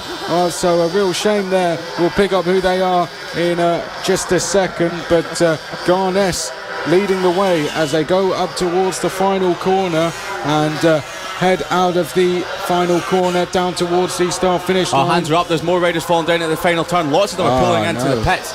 There's something on the track as the riders at turn 4 that fell off. Red flags have come out, so we have a possible restart on our hands. We'll have to keep an eye out. I think there'll be a definite restart here. So we saw that Mason Foster had a bit of a moment coming out of the turn 3 chicane.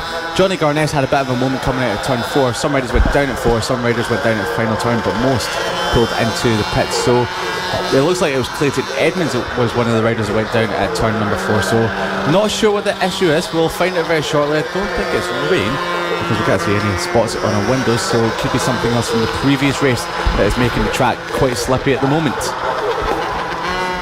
So I think this is why there was 2 green flag laps, and the track conditions.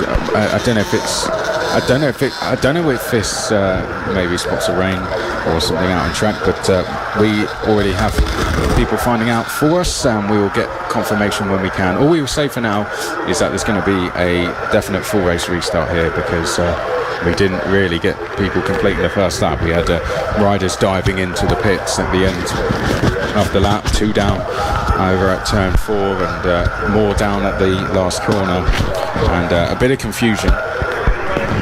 Yes, absolutely. It's a shame the race had to stop. The only thing we can be thankful for is that the riders that did go down are up and they're okay, and they're back to the pit, so we will be hopefully seeing them back out on the track very shortly. The only person who won't enjoy the restart is Ronnie Harris. He found himself in the lead of the race after all of that, so he'll be thinking that he might be able to make sure that he can do that once again. So we're hearing that there will be a rerun, a full race restart. It has been declared a wet race, so the track conditions have changed from slicks to wet, and there will be a 15-minute delay before the restart, because the riders have to make their way back to their pit box and get some wet tyres on. So it's good that we will have a restart and that everyone will be able to make their way back into the start of the race.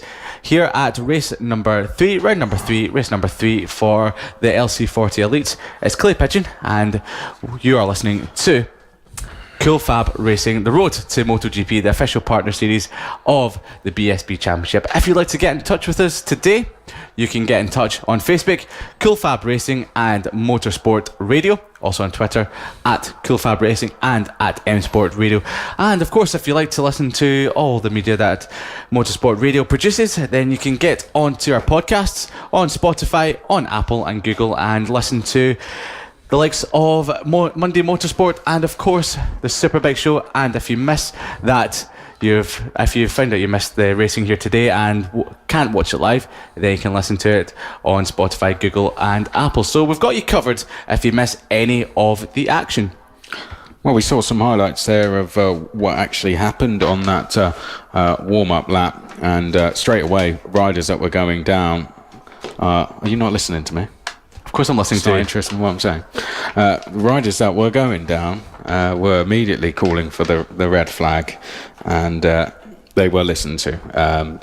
We had basically the situation is now that it is declared a wet race, so the riders have gone back to the paddock to get their bikes ready, and we'll get the race underway in just under 15 minutes time ETA. So we'll have another look at exactly what happened, and here we go. This was Garness coming in, leading the way, and here came a couple of more riders towards the back, and there you can see exactly the same incident, and it was pretty clear to see, I think, from that point that the track was just not fit for the setups that the riders had on, dry setups of course. So we're going to go to wet setups. It is a wet race, which means you have to be on the wet tyre. But that is the situation. We've got a bit of time to talk between ourselves, and I'm going to leave you to it in that case. I'm just going to go, and I'll be back in about 10 minutes. So I've got to talk for the next 10 minutes. That's to yourself. Fine. Yeah, so I can do that myself if you want to nip away, Chris.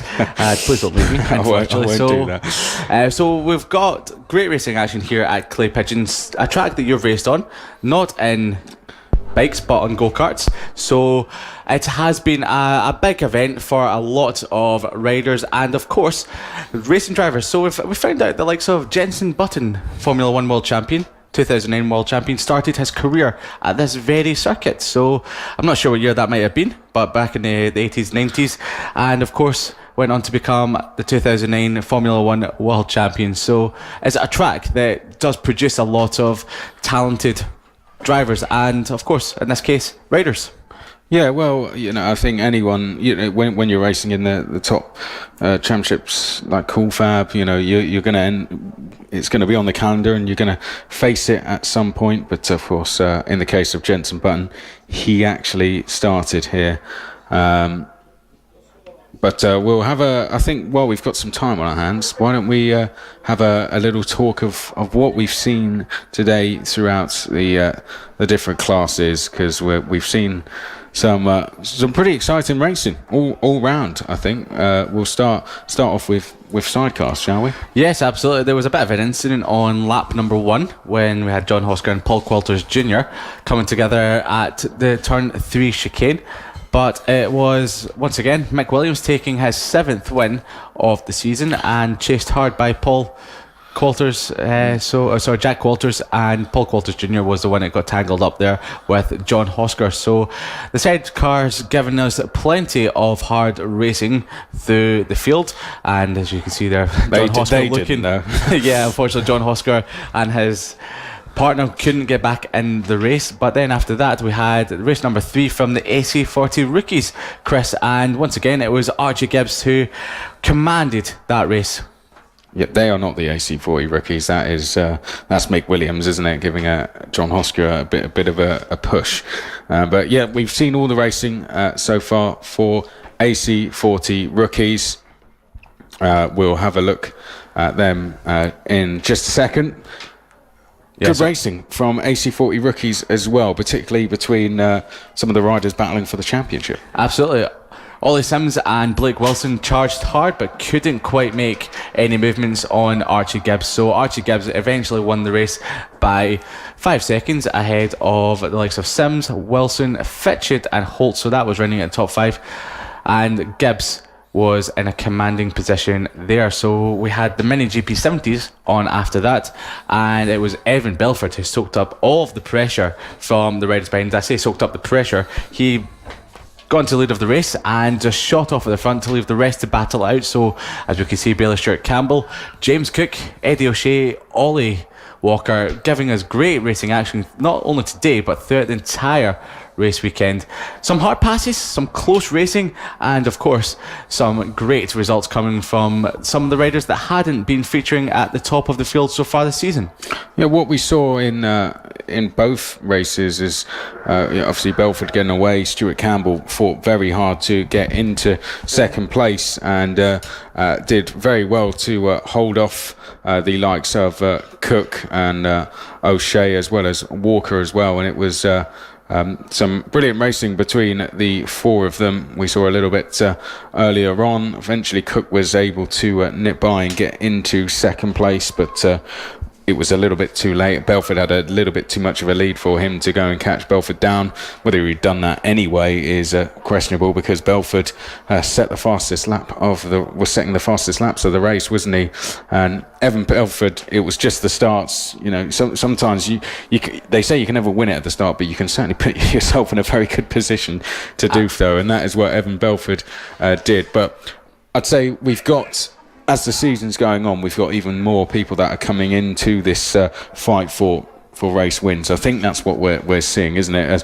As riders growing confidence, the lead group is going to probably just extend.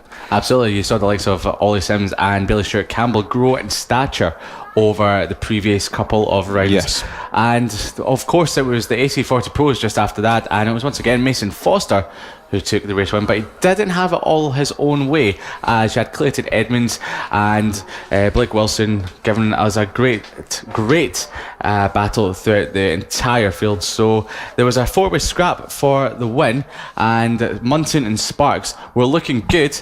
Lots of hard passes into turn number 2, clean passes as well, but it was Foster that managed to hold them on just towards the end of that race. Yes, just about able to do so, and 4 for the lead. It was all the way to the flag, and a brilliant race from the AC40 pros.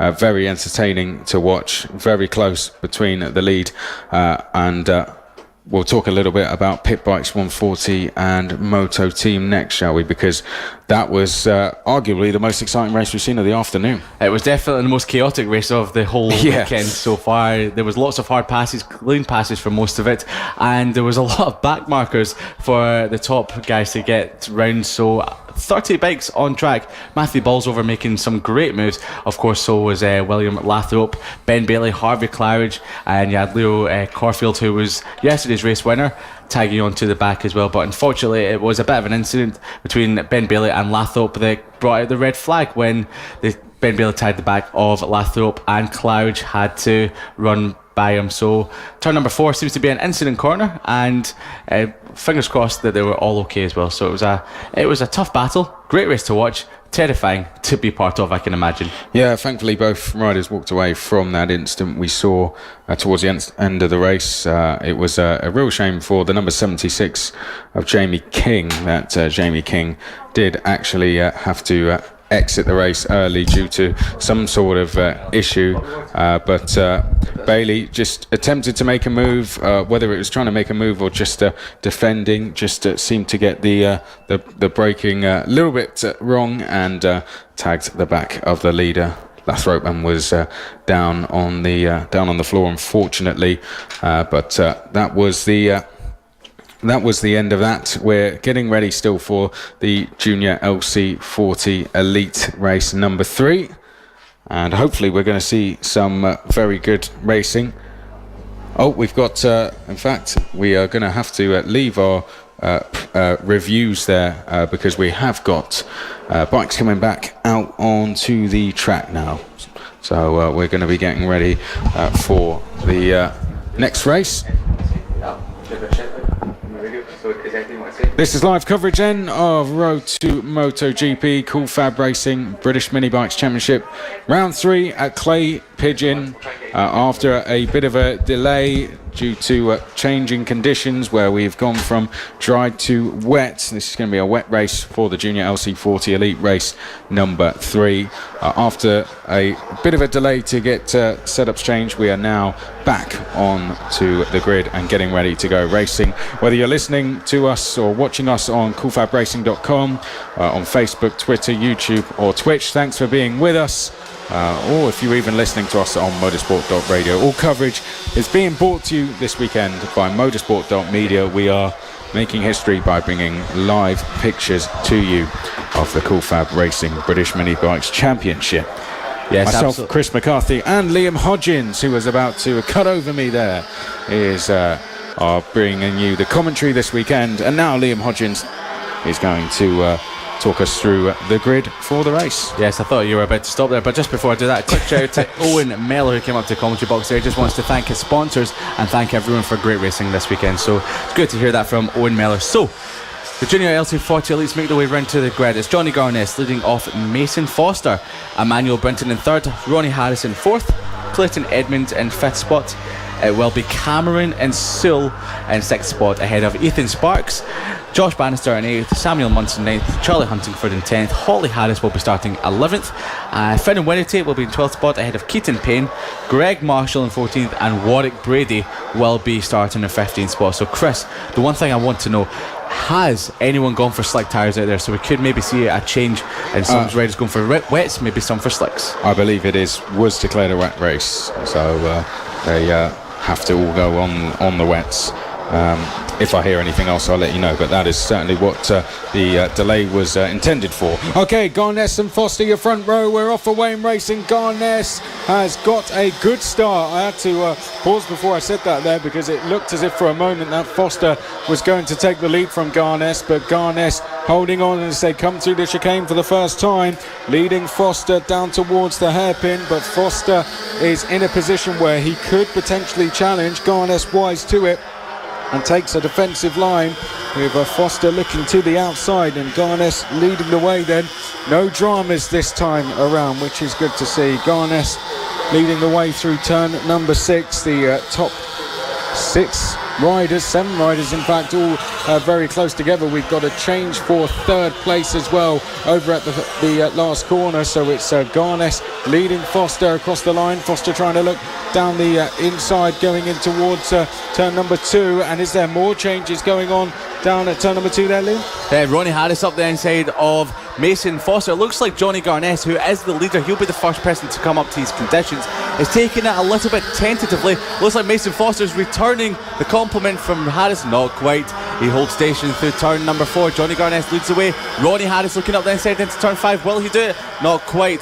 Emmanuel Brinton all over the back of Foster at the moment, so you can definitely tell the LC40 elites are taking it easy for the first few laps so they can get an eye in to where the grip is and where the grip might be a little bit lacking at the moment. Mason Foster, great run round the outside of Harris out of the final turn across that finish line, and it looks like we've got Josh Bannister up to second spot. We've got a change of leaders. Ronnie Harris, Josh Bannister up there as well, both run wide. And it looks like Garness back into lead of the race. Yes, as Bannister moved up to second spot. Garness managed to get up the inside. Harris ran a little bit wide, so did Bannister, but changes all the way through the field, and everyone is clambering all over the back of Johnny Garness for the lead of this race, Chris. Yeah, Foster is back up to third as well, but Garness, this is going to be a bit of an unfamiliar situation for him in terms of this weekend, because he's not just got one rider or two to deal with. He's got about 5 or 6 as they come out of the final corner and down the start-finish straight to cross the line to complete lap number 3. 7 to go for Garness to try and hold off Bannister, who's going to dive down the inside at 2, and Bannister takes the race lead. So fantastic move there from Josh Bannister, fastest lap as well to go along with his race lead. He now leads Johnny Garness and Mason Foster. Mason Foster, yes indeed, trying to dive down the inside, but Mason Foster stays in third place for the time being. Then it's Harris, Edmonds, Munson and Sewell just off the back of this lead group with pressure from McCarthy. Yes, great pass there by Bannister into turn number 2. He's building a bit of a gap at the moment ahead of Johnny Garness, but the good thing for Johnny Garness now is he can watch when Bannister is quick, and of course he's not leading the way anymore, so he can see if any other riders are gaining more grip. Mason Foster looks up the inside into 2, not quite making it stick yet, but as you can see, Garness is a lot faster through turn number 1 now that he's not leading the race, but Bannister has pulled up a 3/10 of a second gap.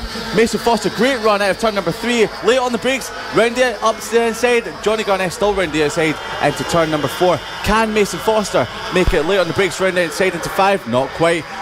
Johnny Garness still holds second spot. We've got Ronnie Harris in 4th. Clayton Edmonds is still in the mix in 5th spot. Samuel Munson is in that group. Cameron Sewell just tagging off the back ever so slightly. Henry McCartney in 8th. Charlie Huntingford 9th. Greg Marshall in 10th. And Emmanuel Brinton, who had a great start earlier on, has dropped all the way down to 11th spot. In fact, Emmanuel Brinton's actually in 5th spot there, so he's still in the lead pack at the moment. So we've still got Bannister from Garness, from Foster, from of course of Harris and Edmonds. Well, Bannister still leading the way. 3.5 tenths is the gap over Johnny Garness. Then it is Mason Foster, Ronnie Harris, fastest rider. Clayton Edmonds is 5th place. But Clayton Edmonds coming under pressure there from Samuel Munson going in towards turn number 5. Cameron Sewell is next along. As we head into the last corner, Garness wants this lead back from Bannister and wants it back quickly as they head in towards turn number 1. Mason Foster also there trying to apply pressure to Garness. This is probably one of the best races we've seen from the LC40 Elites. Real big battle for the lead going on at the moment, and it doesn't look like it's about to stop anytime soon with 4 laps to go in race number 3. through turn number 4 one more time. Garness gets a good run and is going to dive down the inside at turn 5, and Garness back into the lead, back past Bannister. Fantastic move from Johnny Garness. Yeah, great move by Garness. Josh. Yeah, yeah, Garness into the lead of the race. Bannister back to second. Foster will be hoping to get past Bannister for second spot as they come past the start finish line once again. 3 to go. Well, Bannister go up this side at 2. They're a bit of a wobble on the brakes, not quite doing it just yet. Garnett still leads the way as they make the way through turn number 3. Foster is fantastic out of turn 3, gets a great run onto the back straight like a weapon along towards turn number 4, not quite doing anything at the moment, sitting back. Emmanuel Brinton looking up the side of Ronnie Harris, but it looks like Johnny Garnett will be hoping to build a bit of a gap with 2.5 laps remaining. He will. Garness has still got a lot of pressure behind, but he's done very well to get that lead back from Bannister. Then it's Foster, Harris, Edmonds and Munson down the straight. We're only going to have 2 laps to go now, but Bannister is looking like he could try and move down at turn 2, and he does so, but Garness good on the brakes and left Bannister no option but to stay where he is in second place. Foster still there in third, but Ronnie Harris with the fastest lap, very close behind. Ronnie Harris under pressure himself from Clayton Edmonds, who looked to be trying to move down the inside at turn 4. Didn't quite work out in the end. Now they come through turn number 5 and down towards turn number 6, and it's still Garness in the lead of the race from Bannister, Foster, Harris, Edmonds, Munson and Sewell further down the field as we go on to the last lap. We've had a change for 9th with Marshall going past Huntingford. Well, it looks like we've got Bannister looking up the side of Garnett, Mason Foster looking up the side of Bannister into turn number 2. No one managed to make a move just yet. They're making their way through the turn 3 chicane onto the back straight for the final turn. A bit of a wobble from Bannister. That gives Mason Foster a chance up the inside into 4. Not quite doing it, but Emmanuel Brinton looking at the inside of Harris into 4th spot, and he doesn't make it stick just yet. Johnny Garnett has a bit of a gap over Bannister, holding the advantage, runs a little bit wide through turn number 5 into 6. Can Bannister shape Garnett up for a move into the final turn on the final lap? Not quite yet. There's a bit of a gap. We've got 7 riders coming out of the final turn, all nose to tail. Will it be Garnett across the line for the LC40 leads? Garnett from Bannister, Foster in third. That is your podium positions. Ronnie Harris, Clayton Edmonds and Samuel Munson rounding out the top 6. Cameron Sewell comes across the line in 7th and Henry McCarthy in 8th. That was a fantastic little battle between the top 6 there. Not a lot of change of positions towards the end, but all very nose to tail, and if anyone made a mistake, it could have opened the door for a different result. Yeah, that was pretty much the case, wasn't it? It was one mistake and you're going to be down to 6th place. So it was a really intense race. It was one of those where you just couldn't make any mistakes. Consistency was key, and you had to take your chances when they came, because they weren't going to come round very often. Garness did that very good, and Garness, as a result, took the win from Bannister and Foster, your top 3. Ronnie Harris quickest with 4th place as well. Clayton Edmonds was 5th, Samuel Munson 6th, Cameron Sewell was 7th, then it was Henry McCartney 8th, Greg Marshall was 9th. We lost from the race both Charlie Huntingford and Emmanuel Brinton, unfortunately, but that is confirmation of the results and your top 10. Another brilliant race from Junior LC40 Elite. Still got 4 races to go. Senior Mini Moto will be up next, but we will look back at some of the best bits from the race. With Johnny Garness led for the first part of the race. Then we had the likes of Josh Bannister coming past. Of course, we saw that the race didn't quite get underway first time around when the conditions didn't quite suit the slick tyre, but once we got those changed, we were able to go racing again, and Garness it was who led from Bannister. Bannister was able to eventually line Garness up and pull off a fantastic move down at turn number 2, but Garness did not give up, didn't let his head drop, stayed there in the fight, which did go all the way to about 6th place, And Garnes, despite coming under pressure of losing second at times, was able to eventually go back past at turn number 5 and retake that lead. And from there, he made no mistakes and went on to take the victory. So a fantastic ride from Johnny Garnes. Next up, we're going to have race number 3 from Senior Mini Motos. That will be followed by Mini GP50, Extreme 200s, and we'll end with sidecars. Yes, absolutely. This is Cool FAB-Racing, the road to MotoGP, the official partner series to the British Superbikes Championship.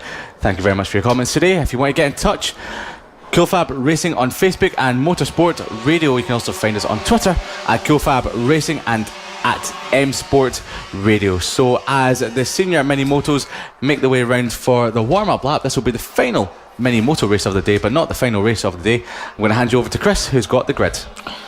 Matt Birkin is going to start on pole position then, with Will Howarth alongside on the front row. Bernie Hook and Simon Huntingford will form row number 2. Row number 3 is going to be Josh Birkin and Andy Whedon. Rob Petit and Nick Bennett will be on row number 4. Ross Michael and Neil Skinner will be on row 5. They may be smaller in numbers in terms of the grid for senior mini motos in comparison to some of our other classes. However, that does not mean that the battle for the lead will be any less intense. It's going to be a brilliant race, I'm sure. It's their last race of the weekend for senior mini motos, and Matt Birkin rolls into position.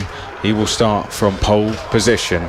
And here is Liam to talk you through the start as the green flag goes up. Yes, the green flag is up. The race is already a great start by Bernie Hook, or Will Howarth apparently, off the second position, just ahead of Matt Birkin, who drops down to third spot at the moment. But Will Howarth away and running as they come through the turn 3 chicane, just ahead of Bernie Hook on the red bike. Matt Birkin dropped back into third spot at the moment. So as they head up towards turn number 4, there's a bit of a gap at the front of the field with Will Howarth opening up an advantage over Bernie Hook.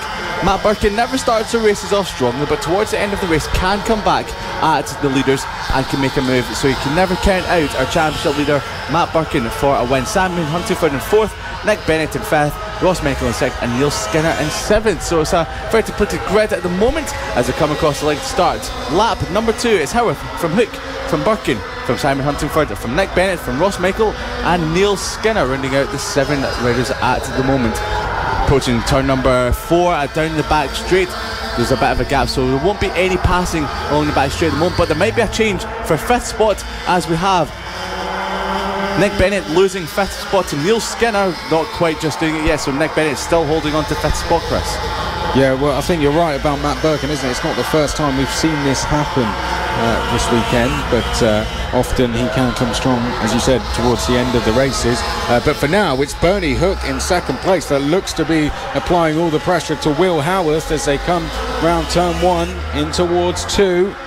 Still have 7 laps to go with 2 completed, and I can see Nick Bennett under a lot of pressure here from Neil Skinner. Is that, or is it Bennett in fact applying pressure to Huntingford as they come down towards turn number 4? Our top 3 all together up at 5, and Hook trying to get past Howarth. Birkin still right there with them as they come through turn number 6 once more. And is that a change of lead? Well, it was certainly an attempt, a warning from Bernie Hook that he's close to Will Howarth and he is on the charge, wanting to take that lead. Yeah, going into turn number 2, can we see a move by Hook? Not just yet, holding station, but Matt Birkin is slightly closing in the top 2. Will Howarth is commanding this lead at the moment, but Bernie Hook is putting all the pressure on our early race leader. Matt Birkin, fastest lap of the race, a 42.523, so he was a couple of tenths faster than the top 2. Simon Huntingford is still holding 4th spot, pulling away from Nick Bennett, Neil Skinner and Ross Michael. There's a change of position further back. That is Neil Skinner and Ross Michael fighting over the bottom positions into the chicane, but once again Ross Michael not making the move stick. But has he done it into turn number 4? Yes, he has. He's up to 6th spot. So as they tick off another lap into turn number 1, through turn 1 into 2, it's still Bernie Hook in 2nd behind Howarth and Birkin in 3rd. I'm not too sure it is, but we're not getting timing registered from all 8 riders out there, so I think someone may have forgot a transponder or may have an issue with a transponder, but we'll go back to our 2 leaders because as you can see it is very, very close, and Birkin, well, we were saying that he's going to come strong at the end of the race despite the fact that he has set the fastest lap just a lap ago. He's actually dropped away. I don't know what's happened to him on this lap. He was only half a second back from the leaders, from our leader in fact, last time round, but Birkin is going to be a little bit further back than that as they come across the line. Oh well, he's 1.3 seconds back from Will Howarth, who now has the fastest lap of the race. 42.505 for Howarth. Bernie Hook did a 42.6, so there's not much between them at all as they come down towards the hairpin. Hook not close enough to try and move yet, but with 3 laps still remaining, there's going to be chances for Hook to take this lead away from Howarth. Yes, absolutely. Howarth is under a lot of pressure from Hook behind him. It looks like Hook can make a move wherever he wants. He's just holding station at the moment, seeing where he's quicker, seeing where Howarth is quicker. Along the home straight, they're side by side as they come across start finish line. 3 laps to go. Will there be a move into turn 2? No, there won't. Matt Birkin is continuously falling back. 2 seconds off the lead now as Bernie Hook sets the fastest lap of the race at 42.3. Yeah, we have a rider stopping on the circuit. That's Simon Huntingford up out of turn number 5, picked his bike up, moved it off the circuit, so that's a shame for Simon Huntingford. Fingers crossed he can get back into the race, but the top 2 are pulling ever further ahead from Matt Birkin as they approach turn number 6. Through 6 into the final turn. There's 2.5 laps to go. Can Bernie Hook make a move on Howarth? Only time will tell as we go on to the penultimate lap. Howarth still leading Hook in towards turn 1 and down through 2. We've got back markers approaching, so that could come into play. That could decide how this race is won. Who's going to deal with it better? Is it going to be Howarth or is it going to be Hook, or is this race going to be won by a race move from Hook? Let's find out with a lap and a half to go up towards turn number 5, and there come the back markers. It's Howarth being delayed, and Hook, let's see if he's able to get round a little bit quicker, and I think he did, so Hook has closed in a little bit, but overall Howarth dealt with that very, very well, didn't he? Yes, he did very well. It looked like Will Howarth might have been pushed off the circuit, but the final lap has approached, and Hook up the inside into 2, not doing it just yet, but he's the closest he's ever been. Matt Birkin a couple of seconds further back. Through turn 3 onto the back straight. Will Bernie Hook make a move up the inside? He's not close enough just yet, so Will Howarth has that covered for the moment as they approach turn number 5. We've got Bernie Hook running out of a couple of passing positions. Chris, can he do it before the last corner? Well, let's see. Bernie Hook's only got one more opportunity, but he doesn't look close enough. I think Will Howarth, unless he falls off his bike, has done enough here. Coming out the final corner, Will Howarth is going to take the race win. Final victory of the weekend goes to Will Howarth. Bernie Hook finishes in 2nd place, and 3rd place goes to Matt Birkin. Matt Birkin in the end some 5.2 seconds back from the top 2. 4th place is going to be Nick Bennett, I believe, and then we will have Ross Michael, Neil Skinner and Simon Huntingford. So that is how they ended up in race number 3 for Senior Mini Moto, and that is confirmation Nick Bennett did indeed come across the line in 4th place. Very close race at the front though between Howarth and Hook. Hook never quite got his real opportunity to take the lead and the win away from Howarth, but nevertheless a fantastic result with the fastest lap as well. And Birkin, although he dropped back from the 2 leaders, he's taken home another podium. Yes, it's good for his championship results that there for Matt Birkin, taking a 1st and 2 thirds from round number 3 here at Clay Pigeon. We've had 3 different race winners this weekend. We've had Matt Birkin, we've had Bernie Hook, and we've just had Will Howarth picking up the race at number 3 victory. So it wasn't the most dramatic of races from the senior mini motos, but still a close battle for 1st position. Matt Birkin collecting some valuable championship points. So although we had a close battle for the top 2, there wasn't any opportunity for Bernie Hook to make a pass on Will Howarth. Yeah, Bernie Hook teased a move, didn't he, for several laps, but wasn't quite able to do it in the end, and I think that's credit to the performance of Howarth. Howarth never actually gave him an opportunity to do so. So Bernie Hook, in that instance, you just hold your hands up and say, well, fair enough, you deserve to take the win, I guess. Will Howarth putting in a fantastic performance. Birkin, of course, finishing in third place. And next up, we will be going to the Mini GP50, who are just coming out onto the track now.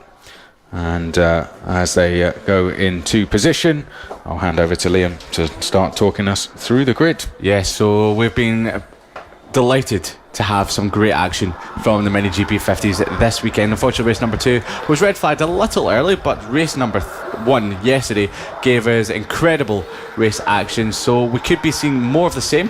Fingers crossed it will stay clean, but lots of great racing for the riders today. So they're lining up for the start of their final warm-up lap of the weekend for their final race. So it'll be the third last race of the day, but the final race for the Mini GP50s. And it looks like... Are we missing Josh Bannister? We are missing Josh Bannister from the starting grid. So Josh Bannister is not out there on the grid at the moment. I think there's a bit of confusion as well. Yeah, Lucas Brown is looking thinking, over going, well, where's Josh? Where is he? So we've got someone quite literally counting. See if there is more. If there is all 10 riders. Josh, he may have packed up and gone home. I can tell you there's not. The pole sitter is not out on the circuit, which means we're going to have Lucas Brown all on his own on the front row. Are we waiting? Yeah, well, he's not come to the grid, so I'm not too sure. There's obviously a reason behind that, but a real shame. No Josh Bannister. Yeah, drama before the start of the final race. Here we go. Mini GP50s. This is him now. He's just made his way out of the pit lane. Will he be able to get back to his pole position? He may have to start from the back of the grid. Time will tell. But as we'll run through the starting positions, it will be Josh Bannister who should be starting in pole position, ahead of Lucas Brown in second, Harrison Crosby in third spot, Kyle Payne in fourth. Ryan Hitchcock on bike number 43 will be in fifth position, ahead of Ronnie Harris. Ollie Horner on bike number 70 will be in seventh spot on row number 4, ahead of Taylor. Stuart Campbell in eighth spot, Ben Jolliffe in 9th, and Warwick Brady rounding out the runners and riders in 10th spot. So once again, we're not sure if Josh Bannister will get to line up on his pole position, or will he be starting from the back of the grid. He made it out onto track very late. He's made it around the warm-up lap, so it'll be a shame if Josh Bannister has to start from the back of the grid. He's coming through the riders. He's making his way towards pole position, so he is allowed to start at his pole position. So that's fantastic news for Josh Bannister.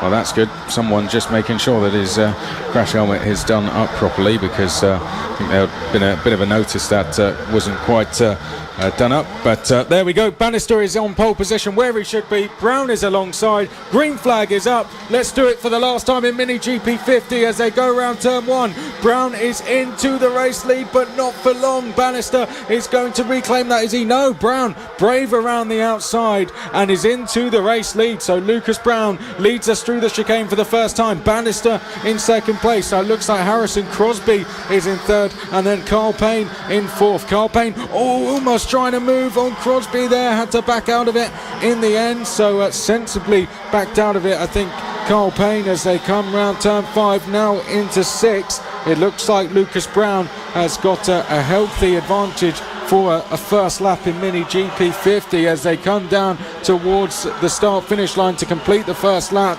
I'll retract that statement I just said, because Bannister already closing in and trying to throw one down the inside. It's Brown, Bannister, Crosby, Payne, Hitchcock, Harris, Horner, Stuart Campbell, Jolliffe and Brady, your top 10. Yes, this is great racing. Bannister got a great run out of the turn 3 chicane, up the inside into 4. He's made it stick. He's up to first spot ahead of Lucas Brown. Josh Bannister has been having a hectic couple of moments after making it out onto the grid late, but he's now up to first spot. Can he make a break at the top of the field?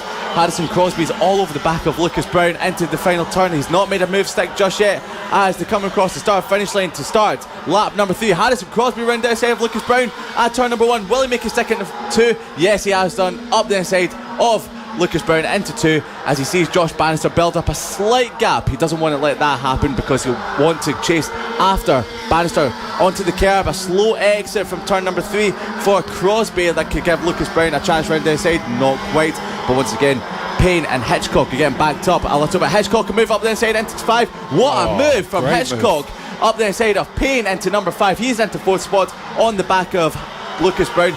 Can he make a move on Brown in the next couple of corners? That was a fantastic move there from 5th place Ryan Hitchcock going down in towards Payne. Payne had to just sit up slightly, and that is a perfect move from Hitchcock. Harrison Crosby has just set a new fastest lap, 40.391, and as a result he's closed in the gap to Josh Bannister. Bannister's lead has now been reduced to less than 0.3 of a second as they come down through turn number 4 up towards 5. Bannister just taking a slightly defensive line there. Crosby is going to get even closer, and look at 3rd place. Well, Hitchcock, since going into 4th, is now closed up on Lucas Brown, and almost went down the inside at the final corner. Payne seems to be dropping away from our leaders here as we come round to complete lap number 4. 10 to go here, and down the inside for 3rd place there was almost a move made there by Hitchcock. He's going to try into the chicane, and he's through. Great move there, Ryan Hitchcock into 3rd place. What a move by Hitchcock. He saw an opportunity, he went for it. He's now up to 3rd, and he's the fastest rider on track, a 40.283. Last time round he could challenge Crosby and of course Bannister for the race win. So Bannister still holding it ahead of Crosby as they approach the final turn, and look at that, Ryan Hitchcock is already that was close from Crosby, nearly tagged the back of Bannister. Had to set the bike up through the final turn as they approach another lap, ticking off. There's 9 to go. Bannister still leads it from Crosby. Hitchcock now on the back of them. Brown dropping back up so slightly, and a gap has opened up to Kyle Payne in 5th. Ronnie Harris is still in 2nd. Ollie Horner in 7th. Taylor Stuart Campbell on bike 97 is in 8th. Ben Jolliffe in 9th. Crosby down the inside for the lead. Wow, what a move by Crosby. Can Bannister make a move, stick up towards turn 5? He's not done it. Can Hitchcock come around the outside? No, he doesn't. So Crosby into the lead of the race, Bannister into 2nd, and Chris, you saw that one. How good was that? Yeah, very good. Well, it all started through the run. He got through the chicane, and just watching him down the back straight, you just knew that a move was coming. He still had a bit of a gap to close in, but Crosby very confident on the brakes there, and there was nothing Josh Bannister could do to prevent it. However, Josh Bannister did do a good job to hold off Hitchcock in what is becoming his new favourite overtaking place through the chicane, not able to make a move on Bannister this time as they now head through the hairpin. This is giving Crosby just a little bit of a gap, and I think Hitchcock can see that and wants to get past Bannister as quickly as he can. After all, he does have the fastest lap of the race, Hitchcock, so technically he would be the best man to keep Crosby within reach as they now head down the start-finish straight, down through turn number 1. Yes, it looks like Crosby set the fastest lap of the race at 39.987. He's opened up the gap at the front of the field. This is the biggest gap we've seen from the Mini GP50s all weekend. Can Hitchcock get a run onto straight? A bit of a bobble coming out of turn number 3 has allowed Bannister off the hook at the moment into turn 4. So Bannister's wide. Bannister's wide at turn 4. Can Hitchcock get around the outside of 5? Yes, he does. Wow, what incredible move from Hitchcock. Tagged a little bit by Bannister, as he came through turn 5. Hitchcock looked up there. That's all my breath. Yeah, we've had a bit of a heart attack here in the commentary box, but what a pass by Hitchcock. Now can he chase? Bannister's back up this side into 1. Whoa, almost tagged.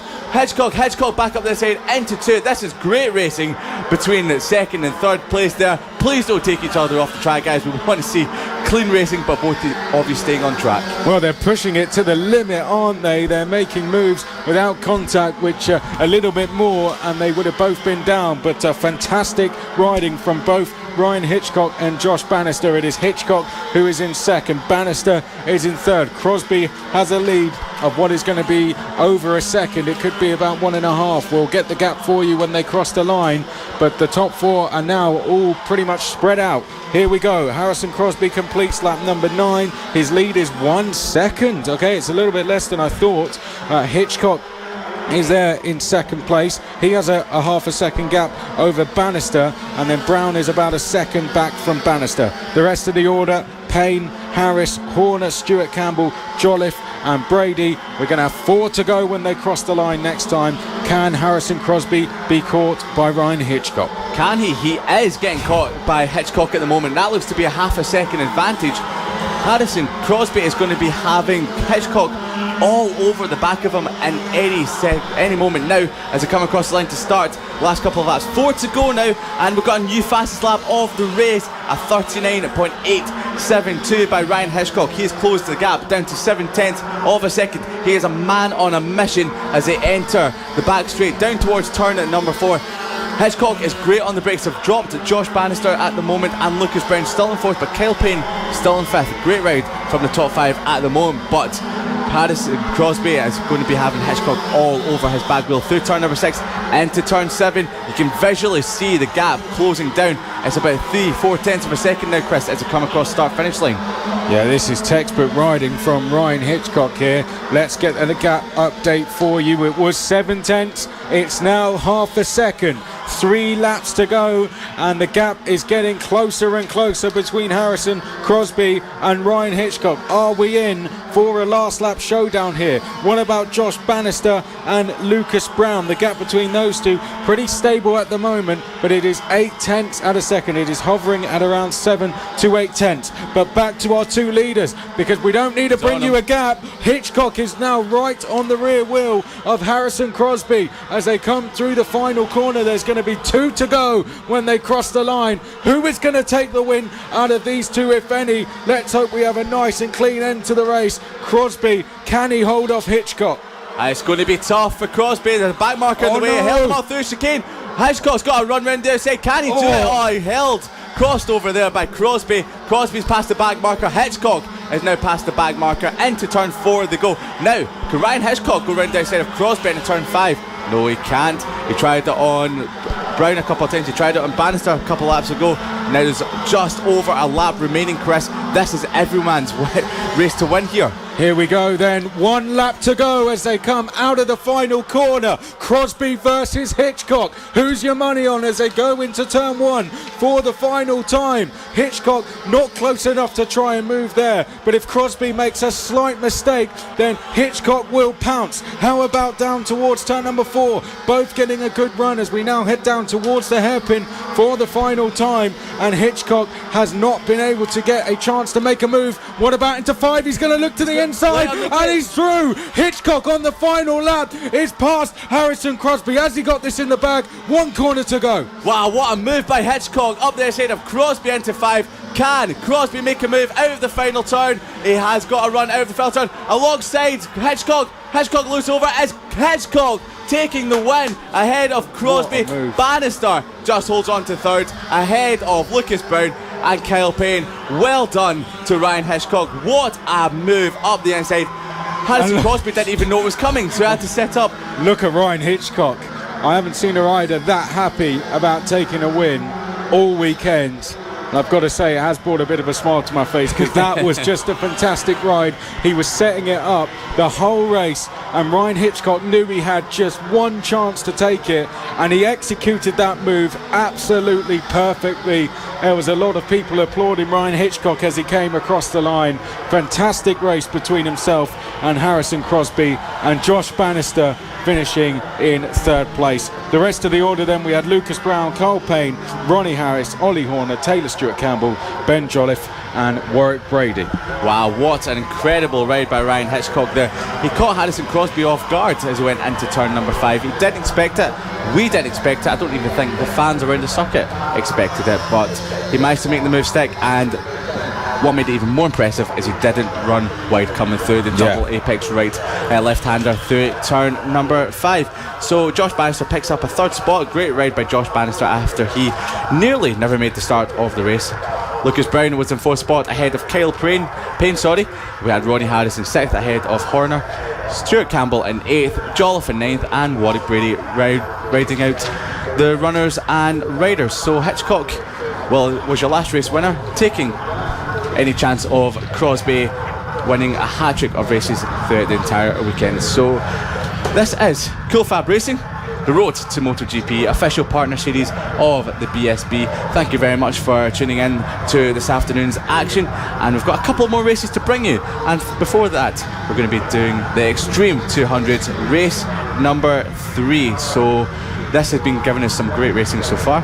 Well, just saying, having a look back now at some of the highlights, if you've just tuned in, you missed one of the best finishes to the race that we have had. It was a very close battle between Crosby and Hitchcock throughout the entirety of the race, and on the last lap we just saw a move from Hitchcock down the inside into the left-hander on Crosby, and a fantastic win there for Ryan Hitchcock, and very well deserved indeed. But now let's get into the grid then, shall we, for the Extreme 200 race. Joshua Watley is going to be on pole position for this one. Richard Holmes-Williams will be alongside him on the front row. Jamie King and Will Howarth will be on row number 2.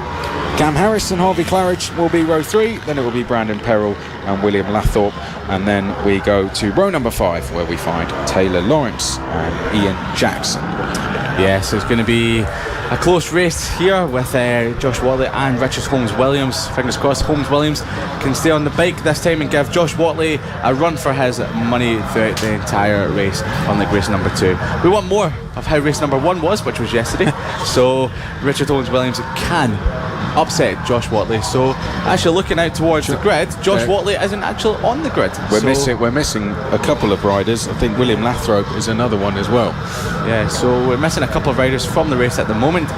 Richard Holmes-Williams is looking behind them. I was going to say we are waiting, which could mean there's going to be they could be coming out to start from the back of the grid, but we are just could be held. There could be a slight delay to the start. I thought Cam Harris was just about to take over. Yeah, I thought Cam Harris was just going to start the race. Just from pole position. Forget this, I'm going. There we go. Well, red flag's back, and the race is about to start. Up and away they go. Richard Holmes-Williams away from the front. Great start from Will Howarth into second spot. Richard Holmes-Williams leads the way ahead of Will Howarth. Jamie King drops back to fourth spot. Harvey Claridge in fourth, just behind Jamie King. Jamie King round the outside of Will Howarth into turn 4. Nearly does it, but late on the brakes to go as Richard Holmes-Williams still leads the race through turn 4 into 5. Can we see Jamie King make a move on Will Howarth into 5? Not quite yet. Brandon Perrell is in 5th spot, just ahead of Cam Harris. They've been having a bit of a racing rivalry this weekend. Taylor Lawrence in 7th and Ian Jackson in 8th as they approach. We've got Richard Holmes-Williams looking over his shoulder at Will Howarth. Not sure what was going on there. That's start lap number 2. It's Holmes-Williams from Howarth, from King in 3rd, Harvey Claridge in 4th, Brandon Perrell in 5th, Cam Harris in 6th, and we have Taylor Lawrence in 7th and Ian Jackson in 8th spot there. So unfortunately Ian Jackson dropping off the back of the field, but we've got a group of 7 fighting out for the race win, Chris. Yeah, well, it might be a group of 6 for second, because Holmes-Williams just looks to be up in the pace now, doesn't he, as he starts to bed himself into the race. He's coming out the final corner, certainly with a much more healthier margin than he did at the start of the last lap. And Holmes-Williams leading the way. He's got the fastest lap as well, 6.5 tenths over Will Howarth. Then it is Jamie King, Harvey Claridge, Brandon Perrell, Cam Harris, Taylor Lawrence and Ian Jackson. Ian Jackson just coming across the line now, so a little bit behind the rest of his competitors. We can see the battle for second perhaps getting a little bit closer here between Howarth and King. Claridge just behind that as well. Then Perrell very shortly could be coming under pressure from Harris and Lawrence here. The three of them looking very close together. They're unable to keep up with the likes of Claridge at the moment, so we may see them scrapping between themselves for 5th place. Yeah, it looks like Harvey Claridge actually has some winglets on his bike, so maybe trying to find some downforce out there, stop the front wheel from lifting up coming out the corners. So Jamie King climbing all over the back of Will Howarth for 2nd spot. Richard Holmes-Williams isn't producing the escaping act that I thought he might do, so maybe he's just taking it easy, nice and easy on the tyres, not stressing anything too much. He sets up a little bit coming through turn number 5.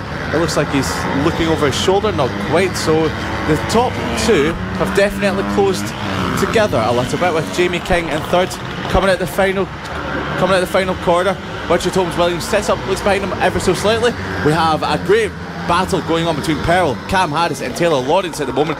Taylor Lawrence up the side of Cam Harris, not quite, backs off a little bit. Cam Harris under pressure to lose his 6th spot. Yeah, well, it's very close, isn't it? Perrell actually has just been able to get a bit of a gap now, hasn't he? So perhaps a mistake from Harris or Lawrence, or a little bit of defensive riding them to go on. I'll tell you what, it's very close between our three leaders, closer than it has ever been. Holmes, Williams, Howarth and King right together now as we go through the final corner. Holmes Williams just does not seem to have the pace. Yeah, he doesn't seem to have the pace he did in the previous races this weekend. So not too sure what's going on with Holmes Williams. He doesn't really appear to be pushing too hard either. Jamie King there up we go. Yeah, Jamie King up to second place. And Holmes Williams just doesn't really look too fussed out there, does he? But well, he might start to get a little bit more fuss soon, because he's going to have Jamie King diving down the inside very shortly. And it's still Holmes Williams leading for now from King. And we've got Howarth. And is Claridge closing in? I think he is. It looks like Claridge is closing in, but we've got Jamie King possibly taking over the lead of the race in a second, but not if Will Howarth has anything to do with it. Up towards second for Will Howarth. Cross start finish. Jamie King back up the inside into turn number 2. Whoa, nearly tagged the back of Will Howarth. And up the inside goes Jamie King once again into turn number 3. And it looks like Holmes Williams is just controlling the pace as he looks over his shoulder through the chicane. Harvey Clark is now back up into the fight for the podium position. So Harvey Clark on the back of Will Howarth. Can he make a move into turn number 5? I think Richard Holmes Williams was just wanting a bit of a race here. Maybe that's the... I didn't want to be the one to say that, but I think that could be the case. Peril is doing a good job at the moment, holding off the likes of Cam Harris and Taylor Lawrence. He's been under a bit of pressure for a while, and he certainly is just keeping that gap as King dives down the inside of Will Howarth down at turn 2. Great move that from King, left Howarth no option but to just tuck in behind as they approach the chicane. King now setting his sights on Richard Holmes Williams as we come through the hairpin and up towards the left-hander. Holmes Williams has just set, well, he set a fastest lap early in the race. He hasn't been able to beat that just yet. Claridge, we'll wait for him to make his impact on this group, and if the battles start to form, Brandon Peril could get involved in this, along with the likes of Harris and Lawrence. We have a change for second again. Will Howarth got the power out of the final turn along the home straight, past Jamie King, back up to second spot. So even though we've got Richard Holmes Williams leading the race, controlling the pace at the front, no one can seem to get past him at the moment. So Will Howarth back up to second. Maybe he can make a move on our race leader as they approach the back marker of Ian Jackson. So Harvey Clyde on the back of Jamie King. Can he make a move on third spot? Can Brandon Pearl, Cam Harris and Taylor Lawrence make a bit of an impact? Whoa, with Cam Harris up there instead of Brandon Pearl into turn number 6. Pushed him aside. Thank you very much. He's coming through there to take 5th spot. Richard Holmes Williams looks over his shoulder again, sees Will Howarth behind him, Jamie King, Harvey Clyde, 3rd and 4th. We've got Cam Harris, Brandon Pearl, and of course Taylor Lawrence, 5th, 6th and 7th ahead of Ian Jackson, who has unfortunately been lapped. Yeah, that was a great move that from Cam Harris. We haven't seen much overtaking there, if any, but Cam Harris, it was as clean as you like, and he is now up to 5th place as a result. But our top 4, close as they've ever been, as they come up towards turn number 6 for the 10th time of asking. 5 to go when they cross the line next time. This race number 3 for Extreme 200s, and here is Richard Holmes Williams leading the way, coming down towards turn 1, but Will Howarth looking to the outside. He's going to look to the outside at turn 2. Can he get the run into the chicane? No, that's going to be Holmes Williams closing the door.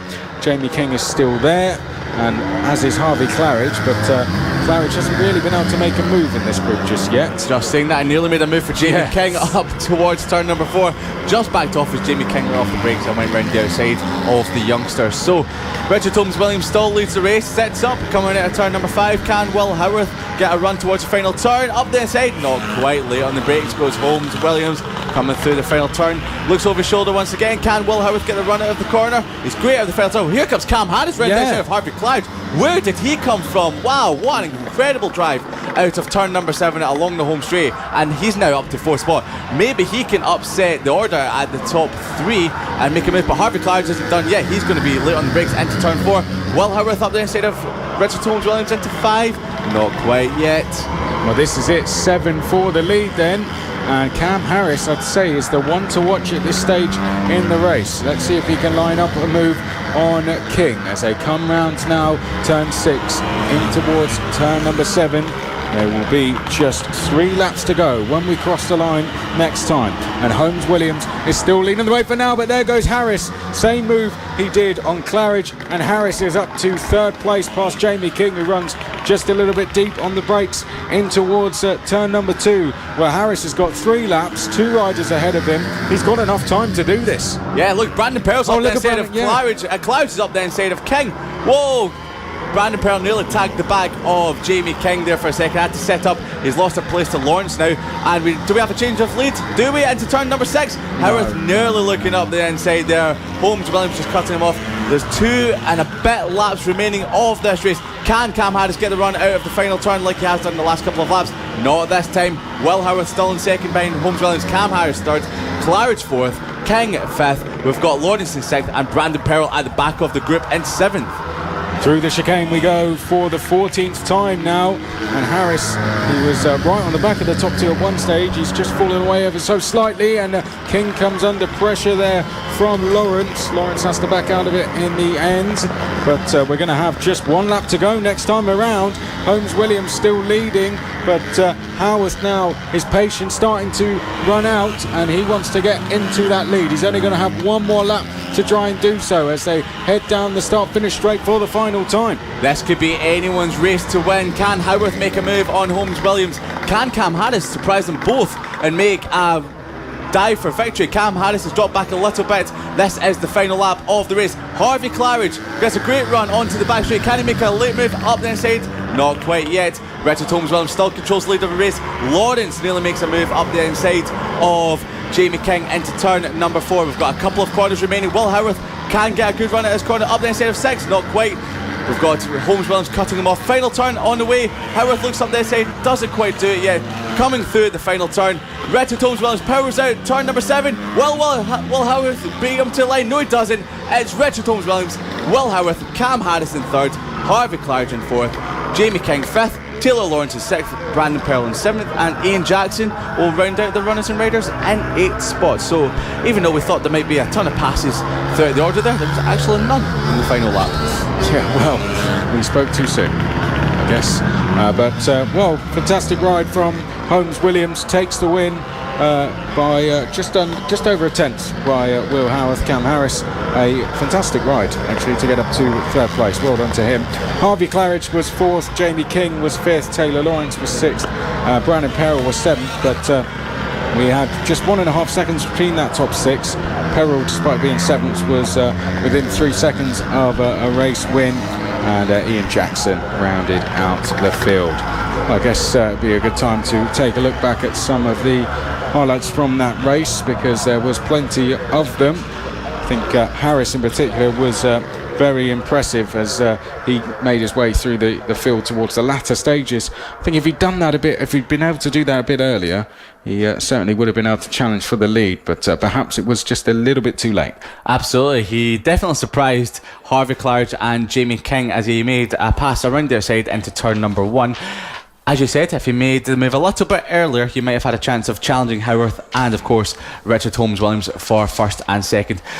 Holmes Williams, he believed that he could have pulled away if he wanted to, but he made a bit of a race of it, so he could have come under a lot of pressure from Howarth, and it was close racing, great action all the way down the field. So Jamie King, unfortunate to miss out as he was running his highest 2nd, making moves up the inside at turn number 3 into the chicane, but he dropped back down to 5th. Brandon Pearl finished 7th after he made a couple of lunges up the inside into turn number 7, but it was great action all the way down the field from the Extreme 200 riders, and close action, and only a 2.5 covering the top 7.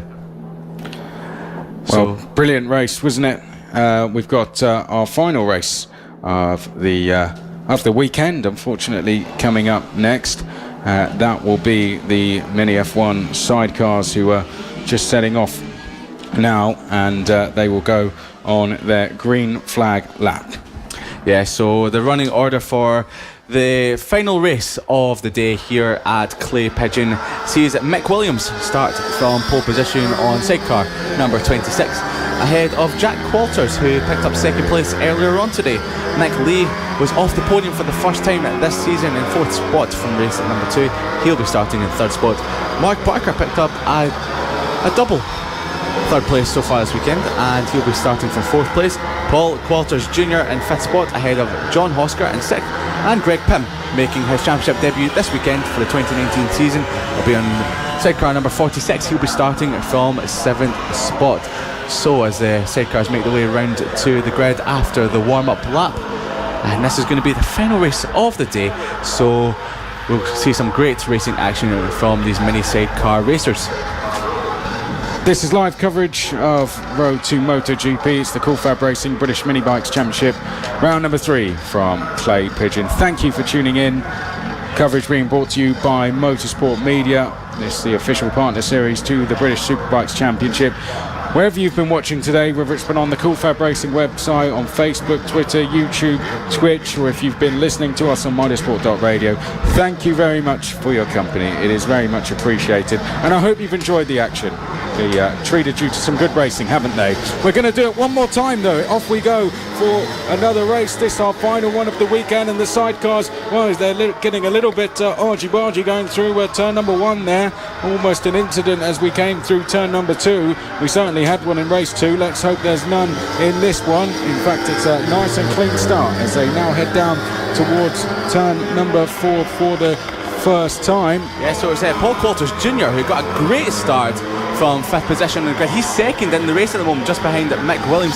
It looked like Jack Walters had a little bit of he looked behind him at the start, wasn't too sure if he was to go or not, and that's why he dropped back to 4th spot. So Mick Lee is in 3rd. So Mick Williams, once again, a great start from our championship leader across the start finishing line at the moment to start lap number 2, pulling a bit of a gap in front of Paul Walters Jr., who's opening a gap up in front of Mick Lee. So great start for Paul Walters Jr., who's just going from strength to strength as this season goes on.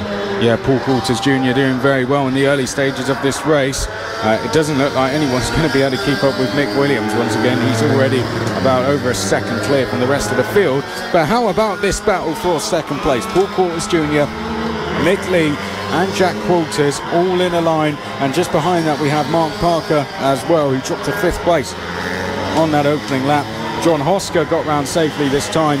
He is in 6th. Greg Pym rounds out the field in 7th place. But our second place battle coming out of the final corner now, down towards the start finish line. And it is still Paul Walters Jr. who is in that second place. But for how long? We've got Jack Walters now in 3rd place, having gone past Mick Lee. And Jack Walters will be wanting to line up a move on Paul Walters Jr. Yeah, it was a great move by Jack Walters. Round the outside at turn number 6 to move up into 3rd spot. He's looking every which way around Paul Walters Jr. Up the outside of turn number 4. Oh. Yes, he makes it. Oh, a bit of contact there from the Walters. And up there, can Mick Lee come up into turn number 5? Doesn't make it just yet.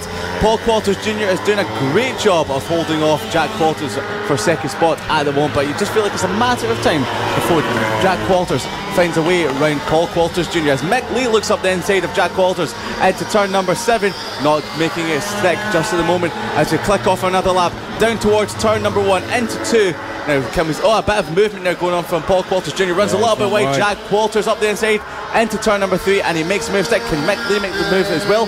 Not happening just yet. Yeah, Jack Walters will be pleased to see that there was just a slight mistake from Paul Walters Jr.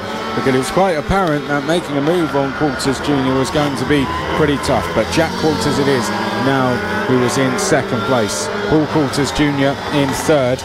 And the pressure for Paul Walters Jr. does not end there, because they've got Mick Lee just behind, and now another mistake has led to Mick Lee going down the inside and Mick Lee up to 3rd. There's too many mistakes being made here from Paul Walters Jr. and now they find themselves down in 4th place with Mark Parker not too far behind. Yeah, so Mick Williams is continuing to lead this race. He's got a 4.9 second advantage over Jack Walters. Now that Jack Walters is into 2nd, can he now chase down the championship leader and the race leader? Mick Lee is now to his usual third spot ahead of Paul Qualters Jr. is actually giving us a great bit of a racing at the moment. Can Mark Parker close down the gap? Just remember, we've got John Hosker down in 6th spot coming through the chicane at the moment, and Greg Pym rounding out the runners and riders in 7th with 4 laps to go. As I say that, we've got Mick Lee coming through the final turn now to click off another lap. There will be 3 laps remaining. He looks absolutely in control, heading for his 8th win of the season. Here comes Jack Qualters across the start finish line, and a little bit faster than Mick Williams, only by a 10th of a second. The gap is still 4.9 seconds though. Yeah, and that said, Mick Williams doesn't actually look like he's not pushing. It doesn't look like he's trying to slow down here. Just that Jack Qualters is really hooked up at the moment. Mick Williams pushing still very hard, getting all out of shape coming through the chicane. Jack Qualters looking much smoother through there, and Jack Qualters, as a result, is going just a tad quicker. That said, it's only a 10th in it, a few hundreds maybe. But in 3rd place we have got Mick Lee, also setting some impressive lap times, 4 tenths off of Jack Qualters' last time. Then we've got Paul Qualters Jr., Mark Parker, John Hosker and Greg Pym. This time round, Mick Williams another 45.1. What can Jack Qualters do at 45.4? So the table's turning this time. We've got a great battle going on for 4th spot. Paul Qualters Jr. and Mark Parker battling out for 4th and 5th position at the moment. Mark Parker can't really find a way past the 4th position man at the moment, but has he got a good run through the turn 3 chicane? He has done. Paul Qualters Jr. a little bit slow from changing direction down towards turn number 4. Can Mark Parker make a move up the inside?